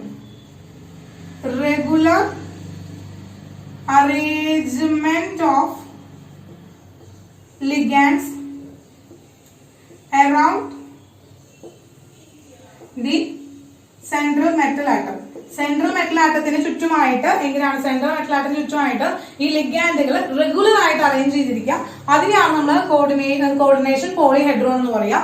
ഇനി ഇതിനെ ഡിപ്പെൻഡ് ചെയ്യുക, കോർഡിനേഷൻ പോളിഹെഡ്രോൺ എങ്ങനെ വേണമെന്നതിനെ ഡിപ്പെൻഡ് ചെയ്യുക, ഇതിന്റെ കോർഡിനേഷൻ നമ്പർ ആണ് ഡിപ്പെൻഡ് ചെയ്യുക. ഈ കോർഡിനേഷൻ നമ്പർ ഉണ്ടല്ലോ, coordination number C⁻N coordination number ആണ്. കോർഡിനേഷൻ നമ്പർ 6 ആണെന്ന് വിചാരിക്കുക. നമുക്ക് ഒരു ഒക്ടാഹെഡ്രൽ കണ്ടോ, ഒരു ഒക്ടാഹെഡ്രൽ സ്ട്രക്ചർ ആണ്. 3 ഡയമെൻഷനിൽ ഇതിന്റെ സ്ട്രക്ചർ എന്ന് പറഞ്ഞാൽ എന്താ, ഒക്ടാഹെഡ്രൽ ആണ്. അപ്പൊ ഒരു ഒക്ടാഹെഡ്രൽ സ്ട്രക്ചർ ആണ് നമുക്ക് കിട്ടുക. എന്നിട്ട് ഒരു ഒക്ടാഹെഡ്രൽ സ്ട്രക്ചർ ആണ് കിട്ടുക. കോർഡിനേഷൻ 6 ആണ്. അതായത് ലിഗാൻഡുകൾ 6 എണ്ണാണ് കളക്ട് ചെയ്ത് വരുന്നെങ്കിൽ, 6 എണ്ണാണ് വരുന്നെങ്കിൽ കോർഡിനേഷൻ നമ്മുടെ എന്താണ് കോർഡിനേഷൻ കോമ്പൗണ്ട് ഉണ്ടല്ലോ, കോർഡിനേഷൻ കോമ്പൗണ്ടിനുള്ളിൽ സെൻട്രൽ മെറ്റൽ ആറ്റത്തിന് 6 ലിഗാൻഡുകളാണ് കണക്ട് ചെയ്ത് വരണമെങ്കിൽ, ലിങ്ക് ചെയ്ത് വരണമെങ്കിൽ അവിടുത്തെ കോർഡിനേഷൻ നമ്പർ 6 ആയിരിക്കും. അപ്പൊ 6 കോർഡിനേഷൻ നമ്പർ വരാം. 6 ലിഗാൻഡുകൾ നമ്മുടെ സെൻട്രൽ മെറ്റൽ ആറ്റവുമായിട്ട് ലിങ്ക് ചെയ്തിട്ട് വരികയാണെങ്കിൽ അവിടുത്തെ സ്ട്രക്ചർ അല്ലെങ്കിൽ ആ പോളിഹെഡ്രോൺ എന്ന് പറയുന്നത് എന്തായിരിക്കും ഒക്ടാഹെഡ്രൽ ആയിരിക്കും. ഒക്ടാഹെഡ്രൽ ഷേപ്പ് ആയിരിക്കും, ഒക്ടാഹെഡ്രൽ ആയിരിക്കും. ക്ലിയർ ആയോ മക്കളെ? ക്ലിയർ ആയോ? യെസ്. ഇനി പിന്നെ നിങ്ങൾക്ക് പഠിക്കാനുള്ള കോർഡിനേഷൻ നമ്പർ 4 വരുന്നതാണ്. കോർഡിനേഷൻ നമ്പർ 4 വരുന്ന കോമ്പൗണ്ടർ പഠിക്കാനുണ്ട്. കോർഡിനേഷൻ നമ്പർ 4 വരികയാണെങ്കിൽ 2 സ്ട്രക്ചർ ആണ് വരിക. ഒന്ന് സ്ക്വയർ പ്ലാനാർ, മറ്റൊന്ന് ടെട്രാഹെഡ്രൽ. അപ്പോൾ ഇവിടെ square planar and tetrahedral shape എന്ന് പറയുന്നത് നിർബന്ധമായും അതോടൊപ്പം ഹൈബ്രിഡൈസേഷനെ ഡിപ്പെൻഡ് ചെയ്തിട്ടാണ് വരിക. അപ്പോൾ ഹൈബ്രിഡൈസേഷൻ ഡിപ്പെൻഡ് ചെയ്ത് വേണമെങ്കിൽ ടെട്രാഹെഡ്രൽ ആവാം, സ്ക്വയർ പ്ലാനാർ ആവാം. അപ്പോൾ 6 എന്താണ് ലിഗാൻഡുകളാണ് നമ്മുടെ മെറ്റൽ ആറ്റവുമായിട്ട് കണക്ട് ചെയ്ത് വരണമെങ്കിൽ അത് ഒക്ടാഹെഡ്രൽ സ്ട്രക്ചർ മാത്രമേ കാണിക്കുള്ളൂ. 4 എണ്ണാണ് വരുന്നതെങ്കിൽ അഥവാ കോർഡിനേഷൻ നമ്പർ 4 ആണ് ആവുന്നതെങ്കിൽ ഒന്നെങ്കിൽ സ്ക്വയർ പ്ലാനാർ അല്ലെങ്കിൽ ടെട്രാഹെഡ്രൽ സ്ട്രക്ചർ ആയിരിക്കും. അത് ഏതാണ് കാണിക്കുക എന്നുള്ളതൊക്കെ നമുക്ക് എക്സാമ്പിൾ വെച്ച് പഠിക്കാനുണ്ട്. അതൊക്കെ നമുക്ക് ഹൈബ്രിഡൈസേഷൻ വെച്ചുകൊണ്ടാണ് നമ്മൾ പഠിക്കുക. VB തിയറി ഒക്കെ വെച്ചിട്ട് ഒക്കെയാണ് നമ്മൾ പഠിക്കുക കേട്ടോ. അപ്പൊ അതൊക്കെ നമുക്ക് വരുന്ന ക്ലാസ്സുകളിൽ നമുക്ക് പഠിക്കാം. അപ്പൊ ഇത്രയും കാണാം. കോർഡിനേറ്റ്സ് തിയറി കൂടി കഴിഞ്ഞു മക്കളെ. അപ്പൊ ഇത്രയേ ഉള്ളൂ, വളരെ സിമ്പിൾ ആണ്. അപ്പൊ ഇതൊക്കെ ഒന്ന് നോട്ട് ചെയ്ത് വെക്കുക, പഠിക്കുക, ഇന്ന് തന്നെ പഠിച്ചു വെക്കുക. അപ്പൊ ബോർഡ് എക്സാമിനുള്ള ഒരു പ്രിപ്പറേഷനും കൂടി ആയിട്ട് വെക്കുക കേട്ടോ. ഇതിന് പഠിക്കാനായിട്ട് വേറൊരു ടൈം കണ്ടുപിടിക്കരുത്. കാരണം കോർഡിനേഷൻ നമ്പർ പഠിക്കുന്നതിനൊപ്പം തന്നെ പഠിച്ചു പോയാൽ ബോർഡ് എക്സാം ആകുമ്പോൾ പിന്നെ വീണ്ടും എടുത്ത് പഠിക്കേണ്ട ആവശ്യം വരില്ല. വളരെ സിമ്പിൾ ആണ് കണ്ടോ. ഈ നോട്ട്സ് ഇങ്ങനെ തന്നെ പഠിച്ചു പോയാൽ മതി. വളരെ ബ്രീഫ് ആയിട്ടാണ് പറയുന്നത് കേട്ടോ. അപ്പോൾ ടീച്ചറിനെ തന്നെ ഫോളോ ചെയ്യാം കേട്ടോ. ടീച്ചറെ ഫോളോ ചെയ്യാം. വേഗം തീർക്കാം നമുക്ക് കേട്ടോ, വേഗം തീർക്കാം. Yes, okay, Tata, bye bye മക്കളെ.